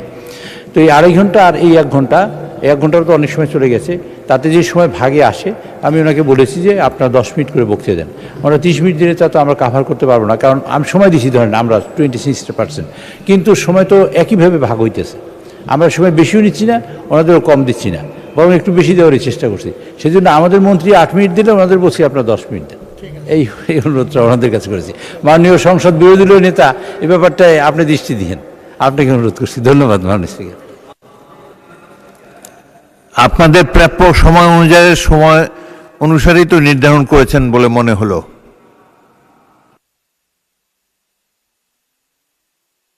বলেন। জি, আমাদের সিনিয়র লোকদেরকে একই বলে, আমাদের লোকদেরকে আগে আমরা সময় কম দিয়েছি, সিনিয়ররা বেশি সময় বক্তব্য রাখার জন্য। আমাদের মাননীয় চিফ হুইপ আজকে এসে যদি এই বক্তব্য দেন যে সময় নাই, আমরা তো আমাদের সময় সেভ করে রাখছি, তো উনি কী করছেন এটা ওনার ব্যাপার, কিন্তু আমরা বিরোধী দলের যে অংশ আমরা সময় পাই সেই সময় তো আমাদেরকে দিতে হবে। আমরা আমাদের অন্যান্য সদস্যদের সময় আমরা কমিয়ে দিয়েছি সিনিয়রদের বক্তব্য শোনার জন্য। তো এখন আজকে উনি এসে যদি নতুন ফর্মুলা বলেন তাহলে তো এটা হবে না। জি, মাননীয় সদস্য, তিনি সময় কমিয়ে দিয়েছেন মন্ত্রীদেরও, আপনাদেরও, সবাইরই বাস্তবতার প্রেক্ষিতে সকলেরই সময় কমে গিয়েছে। আচ্ছা যাক, দেখা যাক। আগে মাননীয় সদস্য জনাব মুজিবুর রহমান, আপনি শুরু করেন। আপাতত সময় 8 মিনিট, তারপর দেখেন। 8 minute is a long time man. আলহামদুলিল্লাহ ওয়াসসালাতু ওয়াসসালামু আলা রাসূলিল্লাহ ওয়া আলা আলিহি ওয়া আসহাবিহি আজমাইন। আসসালামু আলাইকুম ওয়া রাহমাতুল্লাহি ওয়া বারাকাতুহু। মাননীয় স্পিকার, আপনি সহ যারা আমাদের এই কথাগুলো শুনছেন, আমার নির্বাচনী এলাকায় গোদাগাড়ি তানোর সহ বাংলাদেশ সারা দুনিয়ার মানুষ অনলাইনের মাধ্যমে আমাদের কথা শুনছেন এবং দেখছেন, সবাইকে আমরা সালাম জানাচ্ছি। আসসালামু আলাইকুম ওয়া রাহমাতুল্লাহি ওয়া বারাকাতুহু। মাননীয় স্পিকার, আমাদের প্রথম চিন্তা হচ্ছে দুনিয়াতে আমরা কেউ থাকবো না, মরার পরে আমাদের আসল জায়গা। এখানে যা আলোচনা হচ্ছে সব দুনিয়া কেন্দ্রিকই আলোচনা হচ্ছে, আখিরাতে কি হবে এই চিন্তা কারো মনে নাই। আল্লাহ তাআলা সূরা আল ইমরানের 185 নম্বর আয়াতে বলেছেন, ফামান জুহজিহা আনিন নার ওয়া উদখিলাল জান্নাত ফাকাদ ফাজ। যে ব্যক্তি জাহান্নামের আগুন থেকে বাঁচতে পারলো সেই সত্যিকার সফল হবে, এবং জান্নাতে প্রবেশ করতে পারলো সেই সত্যিকার সফল হতে পারবে। মাননীয় স্পিকার, সংসদ লবিতে ঢোকার সময় আল্লাহর প্রতি পূর্ণ আস্থা এবং ঈমান, এটা দেখার পরে মনে হয় যে আল্লাহর প্রতি যদি ঈমান থাকে তাহলে তো আমাদের আইনের উৎস আল কোরআন, কোরআনের বিধান বাংলাদেশে চালু হওয়া উচিত ছিল। মাননীয় স্পিকার, শতকরা 90 জন মানুষ যারা কোরআনে বিশ্বাস করে, এই কোরআনে যে বিধানগুলো আছে 6666টি আয়াতের মধ্যে নট লেস দ্যান 1000 আয়াত belong to the positive order and not less than 1000 ayat belong to the negative order. 1000 আয়াত আছে যেগুলো হাবোধক আইন, 1000 আয়াত আছে যেগুলো নাবোধক নিষেধ। কোরআনের এই 1000 পজিটিভ এবং 1000 নেগেটিভ আয়াতগুলা বাংলাদেশে কায়েম করতে হবে, এটা আমাদের দাবি। মাননীয় স্পিকার, এরপরে যে কথা আমি বলতে চাই মাননীয় স্পিকার, সেটা হলো আল্লাহ তাআলা যাদেরকে নির্বাচিত করেছেন ভূখণ্ডের ক্ষমতা দিয়েছেন, সূরা হজের 41 নম্বর আয়াত। মাননীয় প্রধানমন্ত্রী আছেন, তার দৃষ্টি আকর্ষণ করে সকলকেই বলতে চায়, আল্লাযীনা ইম্মাক্কান্নাহুম ফিল আরদি আকামুস সালাত ওয়া আতাউয যাকাত ওয়া আমারু বিল মারুফ ওয়া নাহাউ আনিল মুনকার। যারা রাষ্ট্র ক্ষমতা পাবে তারা দেশে নামাজ চালু করে মানুষের চরিত্র ভালো করে দেবে এবং যাকাত চালু করে মানুষের ক্ষুধা, দারিদ্র, বেকারত্ব দেশ থেকে তারা বিতাড়িত করবে। ভালো কাজ করে মানুষকে শান্তিতে থাকতে দেবে, খারাপ কাজ বন্ধ করে অশান্তির আগুন থেকে মানুষকে রক্ষা করবে। কিন্তু দুর্ভাগ্য, আওয়ামী লীগ এসেছে 6 বার, বিএনপি 5 বার, জাতীয় পার্টি 2 বার, এতগুলা সরকার এসেছে, জাতীয় সংসদে কোরআনের একটি আইনও চালু করে নাই। মাননীয় স্পিকার, সবচাইতে লজ্জা, সবচাইতে দুঃখজনক কথা হলো এটা। আমরা চাই আমরা এই দেশে কোরআনের আইন চালু করে মানুষকে মুক্তি দেব। আমি মাননীয় প্রধানমন্ত্রীকে বলবো, আপনাকেও জিজ্ঞাসা করা হবে, আমাকেও করা হবে, বাংলাদেশে কেন নামাজ চালু করা হলো না, কেন যাকাত চালু করে ক্ষুধা, দারিদ্র, বেকারত্ব দেশ থেকে দূর করা হলো না, কেন ভালো কাজ চালু করে মানুষকে শান্তিতে থাকতে দেওয়া হলো না, কেন খারাপ কাজগুলো বন্ধ করে অশান্তি থেকে মানুষকে রক্ষা করা হলো না। মাননীয় স্পিকার, আমি আপনার মাধ্যমে মাননীয় প্রধানমন্ত্রী সহ আইনমন্ত্রী পাশে বসে আছেন, তারা জবাব দিবেন এবং বলবেন তাদের দায়িত্বটা কি। এরপরে যে কথাটা আমি বলতে চাই, মাননীয় স্পিকার, সময় কম দেওয়ার কারণে কোনটা বলি আর কোনটা বোঝা যাচ্ছে না। মাননীয় স্পিকার, আমাদের দেশে সুদ, ঘুষ, মদ, জুয়া, জেনা, ব্যভিচার, চাঁদাবাজি, টেন্ডারবাজি যারা করে এরা কোনো দলের লোক না মাননীয় স্পিকার। কিন্তু যখন বলা হয় যে এক দল চাঁদাবাজি করে পালাই গেছে, আর এক দল চাঁদাবাজি করার জন্য প্রস্তুতি নিচ্ছে, এটা বলার পরে কোনো দল যদি রিয়াকশন করে তখন তো বোঝা যায় এই চাঁদাবাজদেরকে দলের সদস্য হিসাবে মানে গ্রহণ করা হচ্ছে। আজকে সিদ্ধান্ত হোক মাননীয় স্পিকার, চাঁদাবাজ কোনো দলের সদস্য হতে পারে না। চাঁদাবাজ চাঁদাবাজি, তাদেরকে ধরতে হবে, গ্রেপ্তার করতে হবে। আজকে বিরোধী দল এই প্রস্তাব দিতে চায় যে বাংলাদেশকে চাঁদাবাজ মুক্ত করতে হবে, চাঁদাবাজ মুক্ত বাংলাদেশ আমরা দেখতে চাই। মাননীয় স্পিকার, এই পরের যে কথাটি বলতে চাই, শিক্ষকদের দায়িত্ব আমার উপর থাকার কারণে দীর্ঘদিন শিক্ষকেরা রাস্তায় আন্দোলন করেছে এমপিও ভুক্ত হওয়ার জন্য। তারা মশার কামড় খেয়ে কষ্ট করে প্রেস ক্লাবে রাত্রি কাটিয়েছে। আমি বলতে চাই, মানুষ গড়ার কারিগর শিক্ষকদেরকে এভাবে আর কষ্ট দেওয়া উচিত না। মাননীয় শিক্ষামন্ত্রী এখানে আছেন, প্রধানমন্ত্রী আছেন, সকলেই শুনছেন। শিক্ষকদেরকে এরকম কষ্ট না দিয়ে সকলকে এই শিক্ষকদের বেতন ভাতা যেগুলো এমপিও ভুক্ত করার জন্য তারা দাবি করছে, মাননীয় স্পিকার, এটাও হওয়া দরকার, দেরি করা মোটেই উচিত না। আর আমাদের দাবি হচ্ছে সব শিক্ষা প্রতিষ্ঠান জাতীয়করণ করলেই তো সমস্যার সমাধান হয়ে যায়। মাননীয় স্পিকার, বাজেট 1.6 না করে আমরা এটা 5%, 4% পর্যন্ত বাজেট দিতে পারি, তাহলে শিক্ষকদের সমস্যা দূর হয়ে যেতে পারে।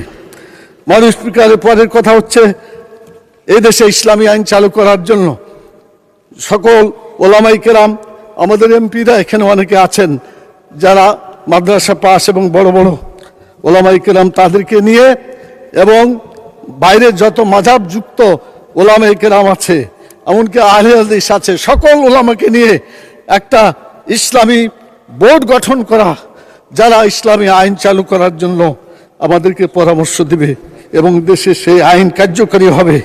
মাননীয় স্পিকার, আমি এটা আবেদন রাখলাম আপনার মাধ্যমে। এরপরে হচ্ছে শ্রমিকদের ব্যাপারে কথা বলতে চাই।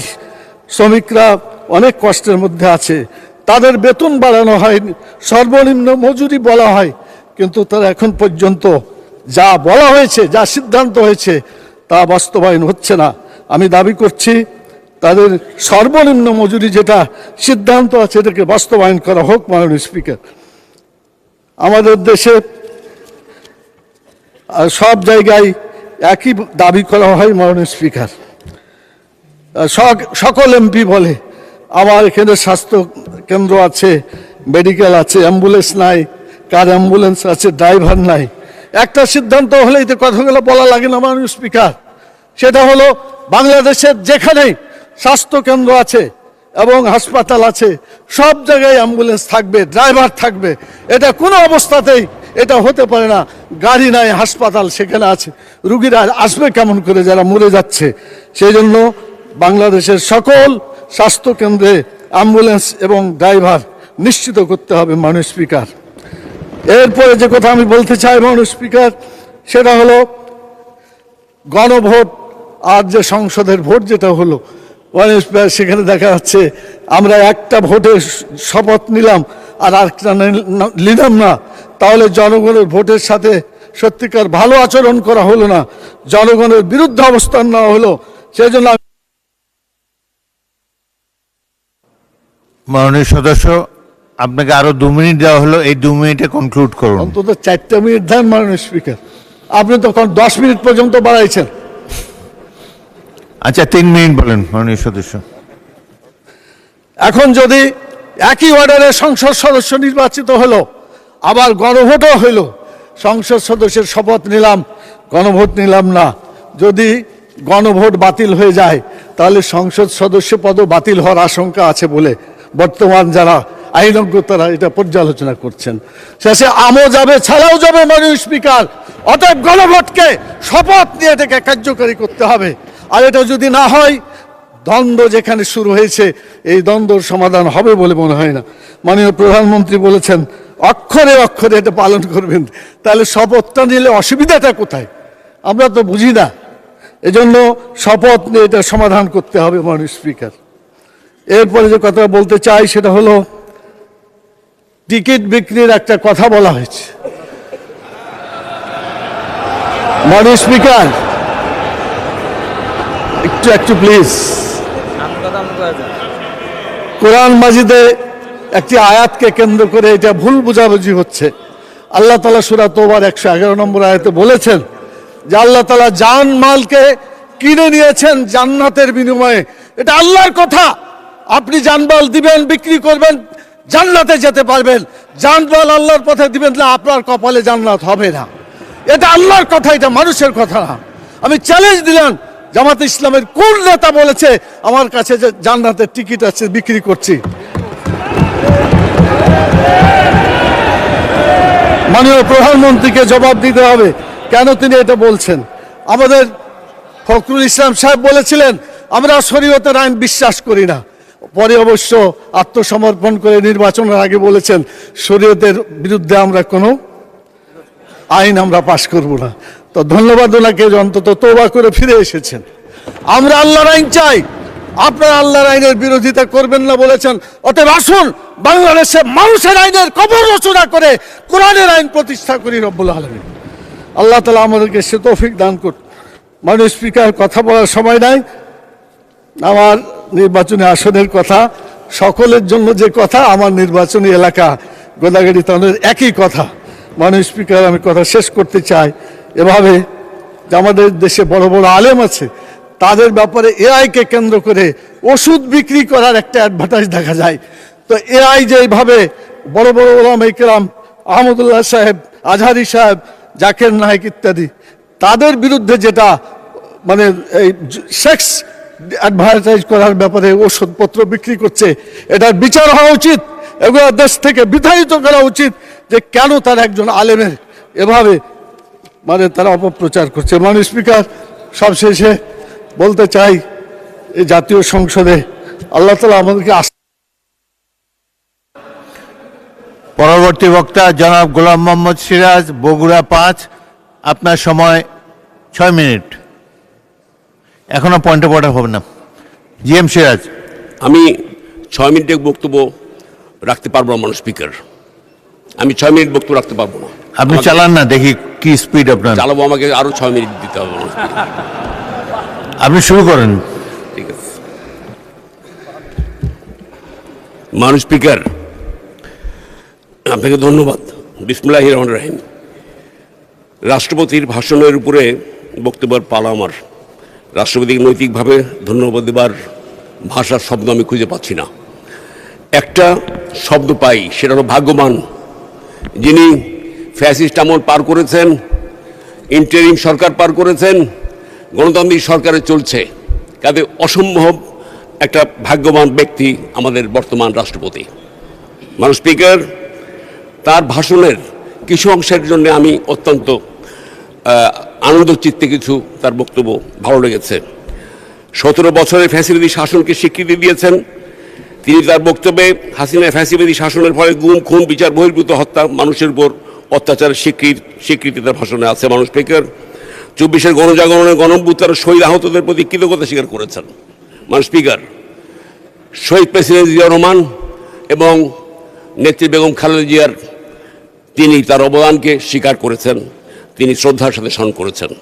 মাননীয় স্পিকার, আমি আমার বক্তব্যের শুরুতেই শহীদ প্রেসিডেন্ট জিয়া রহমান এবং আমাদের নেত্রী বেগম খালেদা জিয়ার পবিত্র আত্মার মাগফিরাত কামনা করে আমাদের নেতা, প্রধানমন্ত্রী, সংসদ নেতা জনাব তারেক রহমান সাহেবের সুস্বাস্থ্য দীর্ঘ কামনা করে আমি দুটি কথা বলব। মাননীয় স্পিকার, মাননীয় স্পিকার,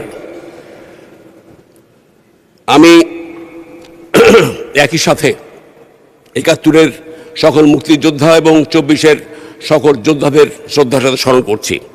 আমি গোলাম মোহাম্মদ সিরাজ, এবার দিয়ে 6 বার সংসদে আসবার সুযোগ হয়েছে, আলহামদুলিল্লাহ। মাননীয় স্পিকার, মহান আল্লাহর দরবারে শুকরিয়া আদায় করছি। একই সাথে দেশনেত্রী বেগম খালেদা জিয়া এবং আমার নেতা, সংসদ নেতা, আমাদের নেতা তারেক রহমান সাহেবের কাছে আমি কৃতজ্ঞ চিত্তে তাকে শ্রদ্ধা জানাচ্ছি। মাননীয় স্পিকার, আমি বগুড়া সদরে একবার ছিলাম এবং শেরপুর ধরে 5 বার নির্বাচিত সংসদ সদস্য।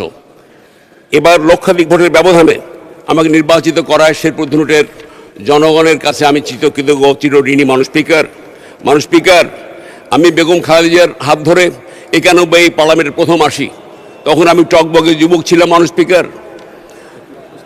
মাননীয় স্পিকার, মাননীয় সদস্য একটু অপেক্ষা করুন, একজন সদস্য বোধহয় অসুস্থ হয়ে পড়েছেন। মাননীয় সদস্য হাফেজ মোহাম্মদ রবিউল বাসার, উনি কি অসুস্থ? সংসদেই একটা মেডিকেল, আচ্ছা এখানে একজন ডাক্তার আছে, আমরা পাঠাচ্ছি ডাক্তার। আচ্ছা ডাক্তার যাচ্ছে ওখানে, ডাক্তার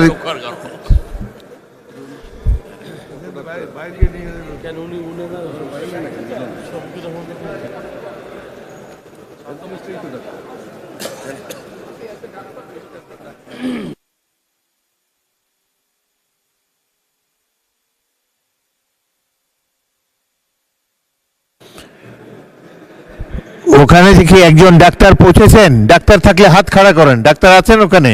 ডাক্তার ওনাকে দেখছেন। মাননীয় সদস্য জিএম সিরাজ, বাকি অংশ পড়ুন। জিএম সিরাজ, মাননীয় সদস্য বক্তব্য রাখতে পারেন। মাননীয় স্পিকার, 91 প্রথম এমপি হয়ে এসেছিলাম এই সংসদে। আমার নেত্রী ছিলেন বেগম খালেদা জিয়া। আমি পরপর এই বারবার এই পার্লামেন্টে এসেছি। আমি 11 পার্লামেন্টেও আমি ছিলাম অপোজিশন বেঞ্চে। আমি বসে বসে ট্রেজারি বেঞ্চে দেখতাম সংসদ নেতা, ভোটবিহীন নেত্রী, প্রধানমন্ত্রী শেখ হাসিনাকে। আমি দেখতাম তার বচনে, তার বডি ল্যাঙ্গুয়েজে যেন একটা নাগিনী বসে আছেন। মাননীয় স্পিকার, একই সাথে আমি ভাবতাম যে ওই চেয়ারে ট্রেজারি বেঞ্চে যখন বেগম খালেদা বারবার প্রধানমন্ত্রী বসছেন, তাকে দেখতাম একজন দেবী বসে আছে। মাননীয় স্পিকার, শুধু দর্শন নয়, তার পার্সোনালিটি, তার প্রজ্ঞা, তার সাহস, ধৈর্য, আত্মবিশ্বাস, দৃঢ়তা সব কিছু মিলে পার্লামেন্টকে আলোকিত করে রাখতো বেগম খালেদা জিয়া। মাননীয় স্পিকার, আমার ওই 11 পার্লামেন্টে আমি উল্টা দিকে বসে ভাবতাম যে কবে আমার নেতা লন্ডন থেকে ফিরে এসে এই চেয়ারে বসবেন এবং এই পথটি আলোকিত করবেন তার মা বেগম জিয়ার মতো। আলহামদুলিল্লাহ, আল্লাহ তাআলার শুকরিয়া যে তিনি আজকে আমার সে প্রার্থনা, আমাদের জনগণের প্রার্থনা, 18 কোটি মানুষের দোয়ায় ইনশাআল্লাহ আমরা দেখতে পাচ্ছি তারেক রহমানকে এই চেয়ারে, যিনি আজকের প্রধানমন্ত্রী এবং গণতান্ত্রিক সরকারের নিরঙ্কুশ ভোটে আজকে ইনশাআল্লাহ বাংলাদেশের মানুষ প্রধানমন্ত্রী তাকে বাড়িয়েছে। মানুষ স্পিকার আমি গত 2 মাসে এবং 180 দিনে রাষ্ট্রীয় কর্মময় জীবনে কর্মময় সময় কৃষক কার্ড, ফ্যামিলি কার্ড, খাল খনন থেকে শুরু করে আমাদের নেতা নিরন্তর কাজ করে চলেছেন।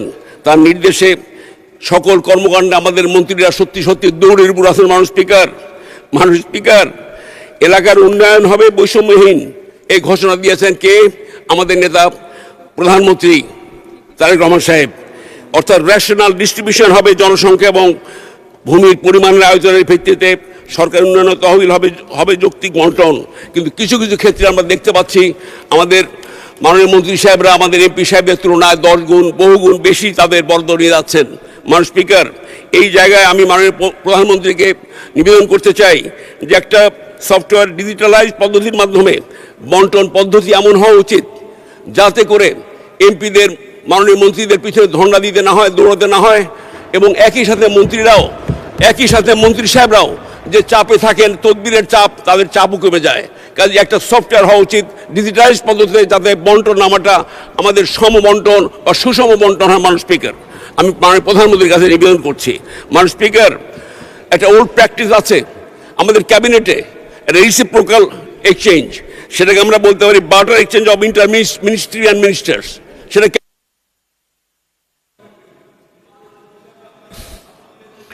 মাননীয়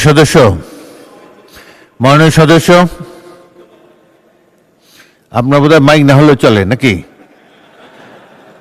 মাননীয় সদস্য, আর 2 মিনিট সময় আছে, 2 মিনিটে কনক্লুড করেন। না, 3 মিনিটে পারবো না। মানুষ স্পিকার, 5 মিনিট দেন প্লিজ, ফর গডস সেক। আপনার হুইপকে বলেন, হুইপ আমাকে আঙ্গুল দেখালে 5 মিনিট কেন, 10 মিনিট দিয়ে দেবো। প্লিজ মানুষ স্পিকার, এই জায়গায় মন্ত্রী সাহেবরা নিজেদের বার্টার এক্সচেঞ্জ করেন, এমপিরা কি ফাঁকা? মানুষ স্পিকার, এমপি সাহেবদের যার যার এলাকায় বদলির বাইরের হস্তক্ষেপ আমরা চাই না। মানুষ স্পিকার, বদলির সংক্রান্ত আমাদের যার যার এমপিদের এলাকায় বদলির প্রশাসন করুক, কিন্তু এমপি সাহেবদের জানতে হবে, তাহলে স্থানীয় প্রশাসন স্টেবল থাকবে। মানুষ স্পিকার,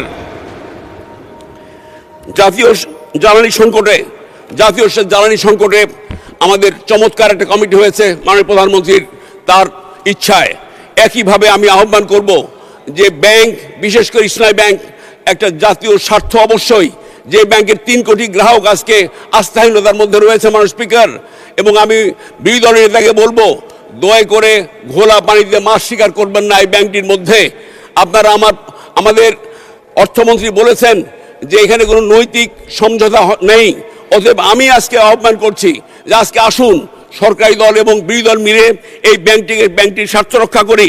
এইখানে লুটেরা যারা 10 জন লুটেরা একদিকে, আর 10 কোটি গ্রাহক এবং 10 কোটি আপনার ব্যবসায়ের ছোট বড় ব্যবসা একদিকে, কোনোভাবেই এই লুটেরাদের আমরা ছাড়তে পারি না। মানুষ স্পিকার, ইসলাম ব্যাংকে রক্ষা করুন এবং সকল ব্যাংকে রক্ষা করুন, এই দেশকে বাঁচান। মানুষ স্পিকার, আমি আজকে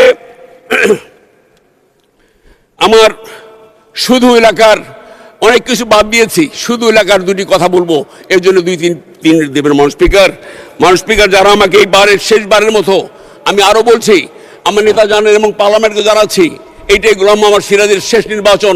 জনগণকে বলে এসেছি আমি আর নির্বাচন করবো না। আমার নেতাও জানেন, জনগণও জানে, আমি শেষ নির্বাচনে মানুষ স্পিকার আমি জনগণকে কথা দিয়ে এসেছি।